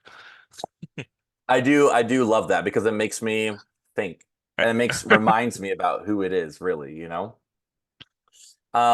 So it's also important to know, I don't think we mentioned this, that Minnesota is the third seed, Mavericks fifth. So both these games are at home for Minnesota and Right. Minneapolis. So refs you suck chants broke out from the Wolves fans after a foul call on Jaden McDaniels with 3.5 minutes to go. See, this is a bit more excusable because it's a tied game, 3.5 minutes Yeah. to go. Not that I like it. I do not like it, but I'm like, okay, it's a tied game. Luka did one of his pump fake jump into you shot attempts to draw the foul. And do you We want to hate talk about those. that a little bit? Yeah, we Yeah. do hate The those. We were little talking about it yesterday. ugh, that Yeah, little. what really annoys me is that so usually you get a foul called when you're taking a shot because you're in your shooting motion. You are attempting a shot, right? And someone gets in the way of that physically. So if you fake a shot, someone jumps up and then you curl down and you jump into them, guess what? You don't shoot a basketball that way. That is an offensive foul 10 times out of Change it. 10. Change it, NBA. It doesn't make like if you jump forward with the ball up like you're going for a shot, that's a bit more excusable. But literally they'll curl down and jump into them. That's not a basketball play. You don't do that in basketball. If you're doing that, you're not playing the game right. It's just a fact. Tell him. Tell him. Yeah. And there's a big call like that in game three, which He's we'll probably teaching Jaden Hardy how to do it. it's Stop him. just yeah, it's things like that. Like I think those are bad habits. It's so it Rip that sucks because poster off the your thing wall is right now. it sucks because right now in the NBA you're getting those calls. So it's not like they're doing they're doing all that they can to win, but it shouldn't be that way. Like that is not Right. that those shouldn't be defensive fouls. It's either no foul or an offensive foul. Just to jump into somebody. Anyways, the interesting strategy that Jason Kidd did is he took a timeout right after a Minnesota timeout and one offensive possession. Kyrie sat during both timeouts and the possession in between, and he only missed one possession of game time, but got 5+ minutes of rest. I also noticed that during the Knicks series, I saw Tom Thibodeau doing that for Jalen Brunson. And I think Josh Hart too. He was giving them because they were literally playing the entire game. Yeah, I thought it was interesting. I was like, oh, he like no actual game time was missed, but he's just been chilling this whole time. So that's Yeah. kind of cool. Yeah. So Cat was benched down the stretch of this game due to Naz Reid's hot play, which I understand. Conley, Kyle Anderson, and Gobert were rotated in and out down the stretch based on the game situation. PJ Washington played this game, I think. I only remember him getting a couple of post mismatches against Minnesota's guards, but otherwise he didn't contribute a ton. That was a note from you. Yeah, it Just hasn't want been that to be great this noted. series after I sung his praises in the first two series. The thing is, as long if I don't think your role players need to be the same player they are in every series, right? What's great, at least for the Mavericks right now, is that okay, Peter Washington not really getting it done. Derrick Jones Jr. first two games not really getting it done. Game three he helped. PJ hit some clutch shots, but in these two games, I mean, you had Gafford and Derek Lively Just the doing it. bigs. It's just the Yeah, bigs. The bigs are yeah, killing and me. and it was working, right? So it's nice that you can find other people to depend on. And further driving the discourse against Rudy Gobert and how everyone hates him, Yeah, which is a bit which I ridiculous. talked I about think, last pod, so I don't want to talk about it again. But it yeah, it has only gotten worse. So yeah. So during this time, Kyrie hit a corner three to bring the deficit to two with about a minute to go. Kyrie hit the ball out of Jaden McDaniels' hand on the following possession. man, I hated this. This was a really so it was originally determined to be Minnesota's ball, but Dallas challenged. And in the replay, you can clearly see Kyrie hit McDaniels' wrist like so easy. It was like lower. It was like his forearm, Yeah, causing the ball to go out of bounds on him on Jaden McDaniels. But apparently, the rule is that you can't go back and call a foul that wasn't originally called. So the challenge was successful, and Dallas got possession. BS. stupidest part of the So whole game. dumb. Stupidest part of the whole game. So stupid. So stupid because And you know who it was? It was Zach Zorba, that bastard. yeah, But that's the rules, so you I see your guess it's not favorite. his I fault. know But exactly. You can't get. But the thing is, why are the rules? That doesn't make any sense to me. it should have just been Because Minnesota's ball. We should have just called it Minnesota's ball. yeah, and the thing is like the challenge. So the challenge was if it's the thing is, I think they should have kept the challenge because it technically was successful, but it should still be Minnesota's ball. You know what I mean? Like It I was think just it shouldn't who's have the been. ball It out should have. on, basically. Yeah, but it should have been a more like we're gonna sweep. This is like obviously that's a foul. We can't call it, so it'll be Minnesota's ball. But you keep your challenge. Like it should have been. It shouldn't. No one should have gotten punished for it. That's what I think. I think that's justice. This That is was not so dumb. justice. It's dumb. It's stupid. I did It's mention above that ridiculous. I actually think the Wolves were more beneficial for the whistle throughout the game, but this particular call was pretty dumb. Yeah. So okay. So after that, Luka missed a mid-range shot. It would have tied the game with 35 seconds to go. Rudy switched originally, and then he and Nas re-switched when Luka penetrated to prevent the lob. So that worked pretty well. It Anthony Edwards, he turned the ball over was a on bad the following turnover. possession, trying to pass it to Nas Reed as he was penetrating against Lively. And then the Mavs called the timeout with 13 seconds You to remember go. this So play? they're down two. Yeah, Threw the ball I right out of do. bounds. Just- He he literally, thought yeah, Nas Reed was there and he wasn't. He had yeah, Jaden McDaniels right there who could have just gave the ball right back to him. Lively did a really good job moving his feet to prevent him yeah. getting further in the paint, but Um, bad yeah, turnover. really bad. Yeah. And then the following possession, man, this was a work of art. This really was. Luka hit a step back three over Gobert on the switch again to give the Mavericks a 1 point lead with 3 seconds left. Man, he was And it was screaming at him like he hated him. It yeah, was, it was Luka's only made shot of the fourth quarter. And man, he was yelling. You could if you can kind of read he his was mouth, he yelling was of yelling some some bad obscenities stuff. at Rudy Gobert Yeah. because And everyone hates Rudy Gobert. I don't know, like, well, I and Rudy I Gobert was like, huh? yeah, well, I respect Rudy Gobert for that because it's not worth getting emotional over. But um at least in like in the context of the game, right? Game's not over yet, right? Remember when they were Um blitzing Luca to get the ball out of his hands? I remember that. yeah, and they should have done that again. And I was looking at that play and yeah, if I think it was I forgot who got the switch, but It was Jaden basically PJ McDaniels, and yeah, so Jaden McDaniels came to double. PJ Washington's on the wing. He's gonna pass it to him. He's gonna have an open three, but I would take that open three over Luca's step back any day. You know what I yeah, mean? I also think whoever's in the paint can just go ahead and come up and guard Luca too, because if you give up the two, the game's just tied. Yeah, But you don't want Luca to take that shot for the win. But hindsight's absolutely 2020. not. I don't know. I think Rudy Gobert actually played it pretty well considering. He did. He was on him, but Luca's just different. It really was. I, It was I not I bad saw defense at a all. funny thread online on Twitter after this where people were like, "Oh, it couldn't have been Anthony Davis, my DPOY," and then somebody responded with a clip of him doing a step back three over Anthony Davis, and then somebody did a similar thing for like Bam. It was like a bunch of players. It was Yeah. like Luca doing literally the same play over everybody. It's like, oh, Yep. it's just a Luca play. Like it just, It's like he's gonna do that. He's gonna fake one way, then take a two-step back and just shoot it over. Like it's just that's it works too. There's a reason why he does it. So Wolves called a timeout after that. Last play of the game, Anthony Edwards found Naz Reid for a relatively open wing three for the win, and it went in and then came out. And the Mavs went up 2-0. I thought it was a pretty good run play. Nas had the hot hand. He was 7 of 8 in this game from three, or I yeah. think it was 7 of 7 at this point, and then he No, ended up seven seven of of eight. eight ended up 7 of 9. Gotcha. Anyways, I mean that it couldn't have been run better. He did have an open look from the wing, and it just didn't go the Timberwolves way. I think, like you said, a lot of things could have done differently. There's that foul, that out of bounds call. There's the defense that you could have done on Luca, but I mean the Mavericks they stayed calm and they ended up with the win. It was earned. Yeah, yeah. Wolves ended up shooting more free throws, 10 more free throws. Both had the same amount of shots and threes, which I thought was interesting. Um, but yeah, they won 2-0 going to Yeah. Dallas. And game three, another close game, but the Mavs end up pulling away. And this one, 116 to 107. 116 for the Mavs is the only time the score has gone above 110. Everything other score has been like 105, 108, 109. Like Yeah. all the scores have been right around the same range.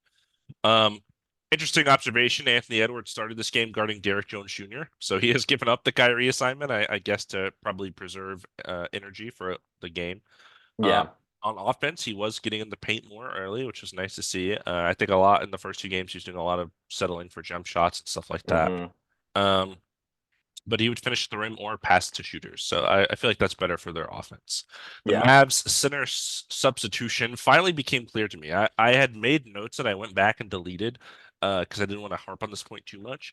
But I had made notes of the first two games about how Gafford and Lively sub in and out of this game because it's so odd. Because I feel like the standard substitution is like you sub out with 8 minutes or after 8 minutes of playing in the first, and then you sub back in the last 6 minutes of the second, something like that. Okay. Yeah. Um, that's how what a lot of players do, like starters and bench wise. These guys sub in and out like every 3 minutes, Gafford and Lively, and I understand why now. It's because they sub in and out, and they are like flying the whole time. They run up, they set a screen, they fly at the basket, and then they're flying around on defense, and then they get tired and they sub out for the next guy, and then he does that for 3 minutes, and they keep switching them back and forth. So when they're in, they're like 100%. Because they both Mm. basically play like half the game exactly. Um, Yeah. and they're Oh, interesting. they're kind of fulfilling like one position the whole time, So Hmm. whereas the starter at a normal game might play 36 minutes and the backup might play 12 minutes, this is like they're both basically playing 24 minutes and they're kind of doing the same thing. Yeah. Um, until Lively got injured, which we'll get into. Yeah. He had a great start too. Luka was in control early on for the Mavs, leading their offense to have success in the first quarter, aside from 5 turnovers, 33 to 28 after the first quarter. The Mavs ended up losing their challenge at the start of the second quarter because Derek Lively was called for a foul contesting Cat. And when Cat went up, he kneed him right in the heritage, is what I wrote.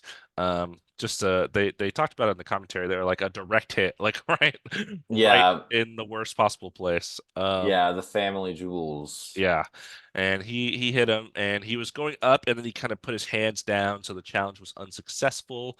Shortly after this happened, Lively fell on the floor, and then Cat again going for a rebound, kneed him in the back of the head.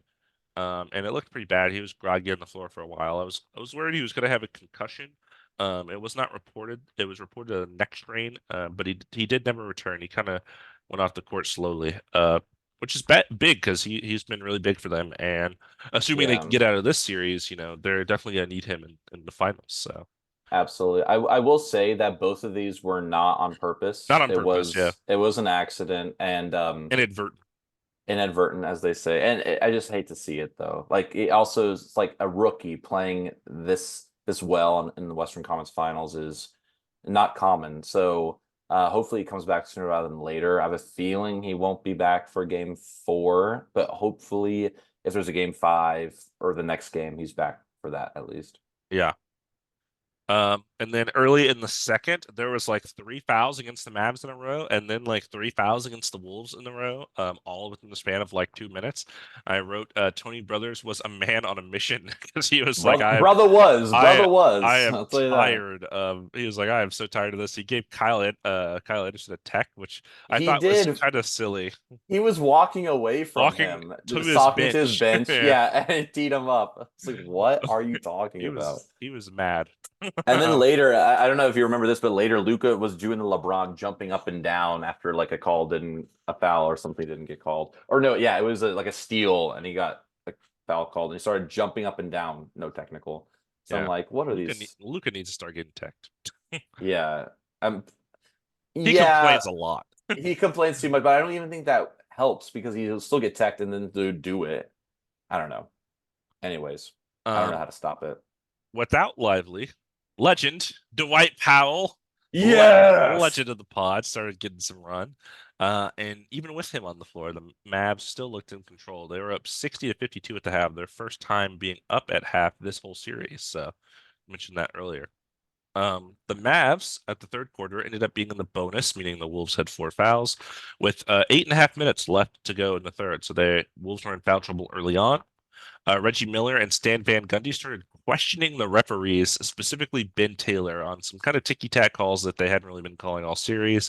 Gotta be Um, careful. yeah, and they were like, it was so interesting. They were like, I don't know about like this is the playoffs, guys, let them play. And then Stan Van Gundy's like, yeah, especially you, Ben Taylor. It's like, Yeah, like oh my God. calling out referee names is pretty crazy. Like Yeah, usually I you was just not say the expecting that. refs. It was kind of funny. Um, Yeah. Luka and Kyrie were tormenting the Wolves defense by hunting mismatches. A lot of Mike Conley hunting, because of Hmm. course he is small and old. Anthony Edwards was being aggressive on offense. He got into the paint over and over again. This was much easier because of Derek Lively's absence. He got shots at the basket, started hitting some mid-range jumpers, which he hadn't been hitting all series. But this really started an 8-0 run, started to tie the game 77-77 with a attempted murder of Daniel Gafford. Oh my God. Another dunk. I think that one I like more than the John Collins one because he literally dunks it. The John Collins one he kind of throws in, Yeah, Not a fan of that. I prefer when you get that contact with the rim, really get that dunk. So this one was crazy. he went And like high in the air. some of those like you can see like the frames of him. It's like how is he at that level for so long is crazy. Yeah. Absolutely crazy. The Mavs Also, Wolves. Sorry, go ahead. I was gonna say also I did make it my phone background. Give me one second. You sent me that picture. Yeah, I do. I was Yeah, wondering I if you did because I thought it was so and I sick. sent you the photo. You sure did. Okay, there we go. Everybody, Kind of look hard to see. look Kind at of his hard to see. phone. He's trying to hide his notifications. Yeah, I couldn't figure out how to hide them without There we go. There we go. There we go. Yeah, pretty Ah, sick. yeah, very cool. It looks Pretty nice. sick. Yeah. All No, right. no one watches the video, so it doesn't matter. But I know, if but they we're do, looking at it. Yeah, you're gonna get in for a nice surprise. yeah. The Wolves and Mavs exchanged blows for the rest of the third, ended 87-87, tied going into the fourth. Kyrie started cooking with Luka on the bench in the fourth, scoring 7 straight points for the Mavs. Minnesota was scoring with Ant on the bench through a lot of Kyle Anderson and Mike Conley, which was interesting. Kyle Anderson has been pretty good in the series. Yeah, he was making a lot of those like push shots close to the rim Yeah, and his stuff like ugly that. little Yeah. floater is disgusting. I hate looking at It's him. disgust. Yeah, it's not. He makes It's accurate, but it's not cool looking. I'll tell you that much. And then once the stars came back in, I think it's worth mentioning Rudy and McDaniels were both on the bench because I think, were both in foul trouble. Uh, Yeah, they both had like 4 fouls. Yeah, yeah, McDaniels had 5 with like 7 minutes left in the fourth or something like that. yeah, Wolves called a timeout with over 4 minutes left. Game tied 104-104. So back and forth down the stretch here. Luka and Kyrie hit some tough shots down the stretch, and the Wolves could not answer on offense. They did not score a field goal in the last 5 minutes of this game. I think they scored maybe one in the last 30 seconds, but before yeah. that, It was an Anthony Edwards layup. I think they just let him go by. Yeah, yeah, before that they didn't score 5 straight minutes, except for free throws. Gafford blocked a Mike Conley layup out of bounds and then ran down the court and dunked an absolutely nasty lob for the dagger, and he was and very an and one. It was an and one yes, too. You got a free throw out of that it too. was an Yeah, and one. Yeah, it was a crazy like sequence of events. yeah. Just that the ending, and this was in Dallas too. So the crowd was very much in this game. The other ones toward the end when that buzzer beater happened, it was not loud in there. It was a lot of like, "Are you kidding me?" This place was well, electric. that was in Minnesota, so No, I know. That's what I'm saying. And then yeah, here, all of this stuff happening at the end of the game was happening in Dallas, and it was definitely getting the crowd fired up. yeah. Um, so Mavs up 3-0. It's worth noting Yeah, that the Mavs had less assists and more turnovers than the Wolves did. I think I wrote that wrong. It was more turnovers. And then oh, their stars just came to play. yeah, Luka and Kyrie closing down the stretch. They had a plus 14 free throw advantage, so they shot 14 more free throws than the Wolves, but I didn't really feel like the game was being called particularly in their favor while watching. yeah. I It's agree. something I looked at the end and I saw and I was like, oh, I didn't really feel like there's a lot of silly fouls. So Yeah, like as well after the game, saw a lot of talk about how there was such a big disparity between them, and it's the Mavericks were getting the calls or playing at home, but you watch this game and they were foul calls and they were called on both sides, and it just kind of that was just how the game was played. If you watch the game, it didn't seem strange that they had 14 more free throws. It just kind of was yeah, and how they played. even in game two, the Wolves had 10 more free throws and they still lost. So Yeah, so yeah, we got 2-3-0 series. That's it. Also, just a update right now. Celtics Pacers. Celtics up 23-20. okay, About they started this game on time. I feel like they yeah, usually started like 15 minutes late. yeah. It's toward the end of the first quarter, so still a Nice. close one. But oh yeah, okay. So 3-0 Eastern Conference, Western Conference. You got any finals predictions? Do we want to go there? Are we gonna go there?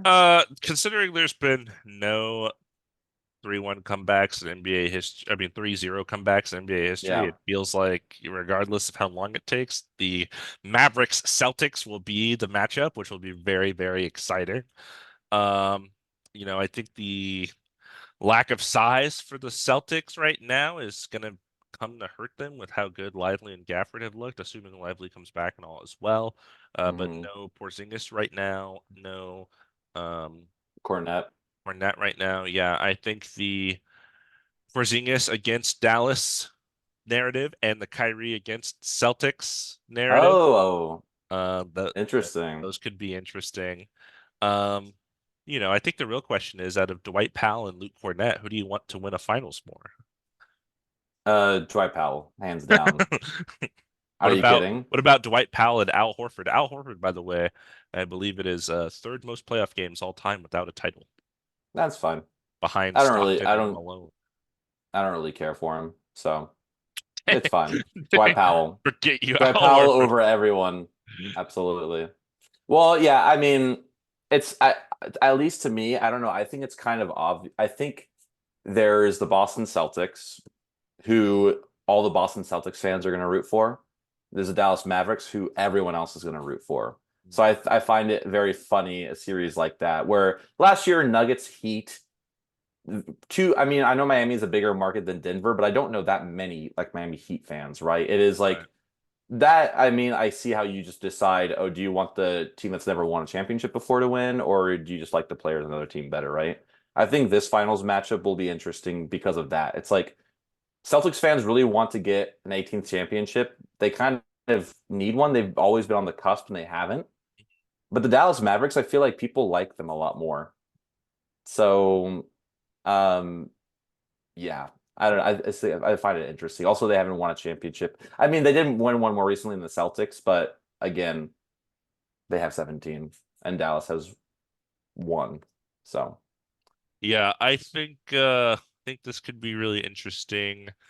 Um, you know, I should mention we had Timberwolves winning this series. Not looking like it's going to go that way. I think I said yeah. 7. You said 6, I would say. Hmm. And then I had Yeah. Celtics at 6. You had Celtics at 5. It looks like it's going to be Celtics at 4, maybe. We'll see.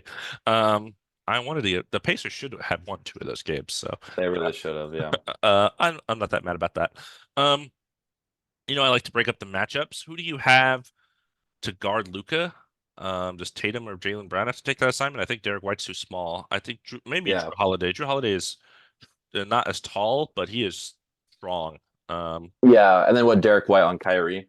Yeah, maybe that's it. And then you just have Tatum and Brown doing whatever. And then who's guarding them on the other end? How much do you try to get Luca involved and Kyrie involved on defense? They've been Yeah. playing pretty good defense this playoffs, but I feel like teams haven't targeted them enough to wear them down. Kind of like Anthony Yeah. Edwards and how he was tired in the first couple games of the series. Yeah. Because he was just doing a lot on defense. If you make Luca and Kyrie do a lot on offense, especially because Luca's kind of banged up and he's been kind of banged up all playoffs. Yeah, they Um, were talking about them the yesterday that they haven't the Timberwolves weren't really like matching for or hunting for mismatches with Luca mhm. or anything, which I found interesting because he's a good defender, but he's not elite, Yeah. right? So But they I thought really, the that Celtics really have no one to prevent Derek Lively and Daniel Gafford from climbing the ladder. Al Horford can't I get mean so. I'm just gonna say it, Mavericks and six. Matt, I showed you, I texted the text chain of Mike and I said, Mavs at Yeah, 6? And he said, yeah. And I said, Mavs at 4? And he said, Mavs at 3, baby. so funny. It's so funny. It's like okay, I guess they just gave up. They changed the rules. Yeah. But yeah, So, that's that. I mean, if that's how it goes, and this is assuming, of course, like Derek Lively's back and everything. I know they're a lot better with him. yeah. I think it's Definitely need interesting. Derek Lively. Yeah, I think if Maxi Kleber was there, I think it'd even be better odds He because then had they a could he had a stretch report that out. he was upgraded to questionable for tomorrow's game. I saw him on the bench, so if he's back for the finals, I think that is going to help a lot, It's worth especially because he noting could stretch. game 1 of the final schedule is already determined. Game 1 is Yeah, Thursday, June 6th. So that's a yeah, lot of time to get healthy if they can close out the series tomorrow. Yeah, I think both teams are looking for that for sure. Yeah. Which I want as much basketball as possible, Mhm. but I also want a really good final series, and I honestly think it will probably end in sweeps, although that's not what I want, obviously. Uh, But I I think I it'd could see be Minnesota going out there and pushing it back to Dallas. I mean, no, I, they're in Dallas. Wait. I'm def yeah, pick it to Minnesota for game five. Yeah, yeah, yeah. I can see it, but as a fan of the game, it's like, do I want to prolong the inevitable? That's just to make sure that one team is more. I want them to have the most even playing field for the finals. I want both team. I want Porzingis to be back. I want Lively. I want everyone to be back and healthy. And I mean, I guess that doesn't really get in the way. I guess they have the time, but I want everyone. I want Luka to be 100%. I want Tatum, Brown, whatever. You know what I mean? Just want a pure good finals, healthy. I think it's worth noting the different paths here. Mavericks going through Clippers, Nugget, and not Nuggets. That's not who they played. Thunder. Thunder, Wolves, and the Celtics go through the Butler-less Heat, the Mitchell-less and Jared Allen-less Cavs, and now the Pacers without Tyrese Haliburton in the last couple of games. Oh They're yeah, they're cakewalking their way to the finals. So the Mavs will definitely be the biggest challenge up till this. yeah. I think so. I'm very Meanwhile, the excited, Mavs are just regardless, in bloodbaths every day, every game. for real. And just update. It's the end of the first. Celtics up by 2, so it's a close Okay, game so it's a far. close game. Yep. Yeah. Do you think the All right. Celtics, if they lose, it's like a all-time flop, like the way they got to the final so easily and all that? No, I How don't think it's a how good their flop. team has been like regarded all year. I don't think it's a flop, but I never really trust one seeds when they have I don't trust regular season records as much. Dallas is fifth seed. You know what I mean? Like I Yeah. just don't trust it that much. And Boston's a very good team. They're a very good team, but I just don't know if they just have everything else that they need I'm to gonna kind of s- I'm gonna say win out. Mavs in 6 as well. That's what I'm talking about. I My think dog. you get to My the close dog, you already know games, what it is. Sorry. get to the Okay. close games, and you have Luca. I don't know, man. Luca has just been it's been And a Kyrie, different man. demon. Yeah, him and Yeah, he's Kyrie have both quick. been so good. So Yeah, we'll and see, man. healthy too. I'm I think excited. the X factor of this series for me, Jrue Holiday. Can he lock one of them down? He's been so good in the playoffs doing that. So if he can slow them down, no one else has been able to do it. So Yeah, slow them down. Celtics make your threes, and then try to prevent as many paint points as try to possible, and prevent make the endless Mavericks. lobs. Yeah, and like I guess you make Dallas live by the mid range and the threes. That's what you hope for as the Celtics. But I mean, how do you stop it? I don't know. Maybe it's just I the don't see it. optimist me not liking the Celtics, liking Luca more and wanting them to win. I think it's part of it, but I really and I've watched now. I've had to watch the Celtics more than I've ever wanted to. So Thanks, I podcast. thank you, podcast. Well, I mean, I just love basketball, so I'm gonna watch whoever's in the end. It's fine. It's fine. I had to watch the Celtics Warriors finals. Okay, Yeah, that that was that was painful, tough man. for me. That I was was tough. rooting I was rooting for the Celtics. That's how you know it's bad. I was rooting for the Warriors, and I hated myself for it. Like, past me was like, "How could you do this right now?" I was like, "I don't want the Celtics to get number 18." I was happy that, Um, Andrew Wiggins got a championship. I'm just glad Jordan Poole's a champ. No one can ever take that away from you, Jordan. Yeah, absolutely. So yeah, okay, so that's our pod for this time. How Next long time, has it been? episode 40. Maybe we'll preview the finals. It's probably the next time we're gonna We just uh did. We just did previous finals. we'll finish up these series and then do a more in-depth preview perhaps. We'll see. I Not got, maybe not the 2 hour mark. That's all I'm saying. is it 2 hours again? Yeah. I keep doing this. How does this keep happening? Oh, I don't know.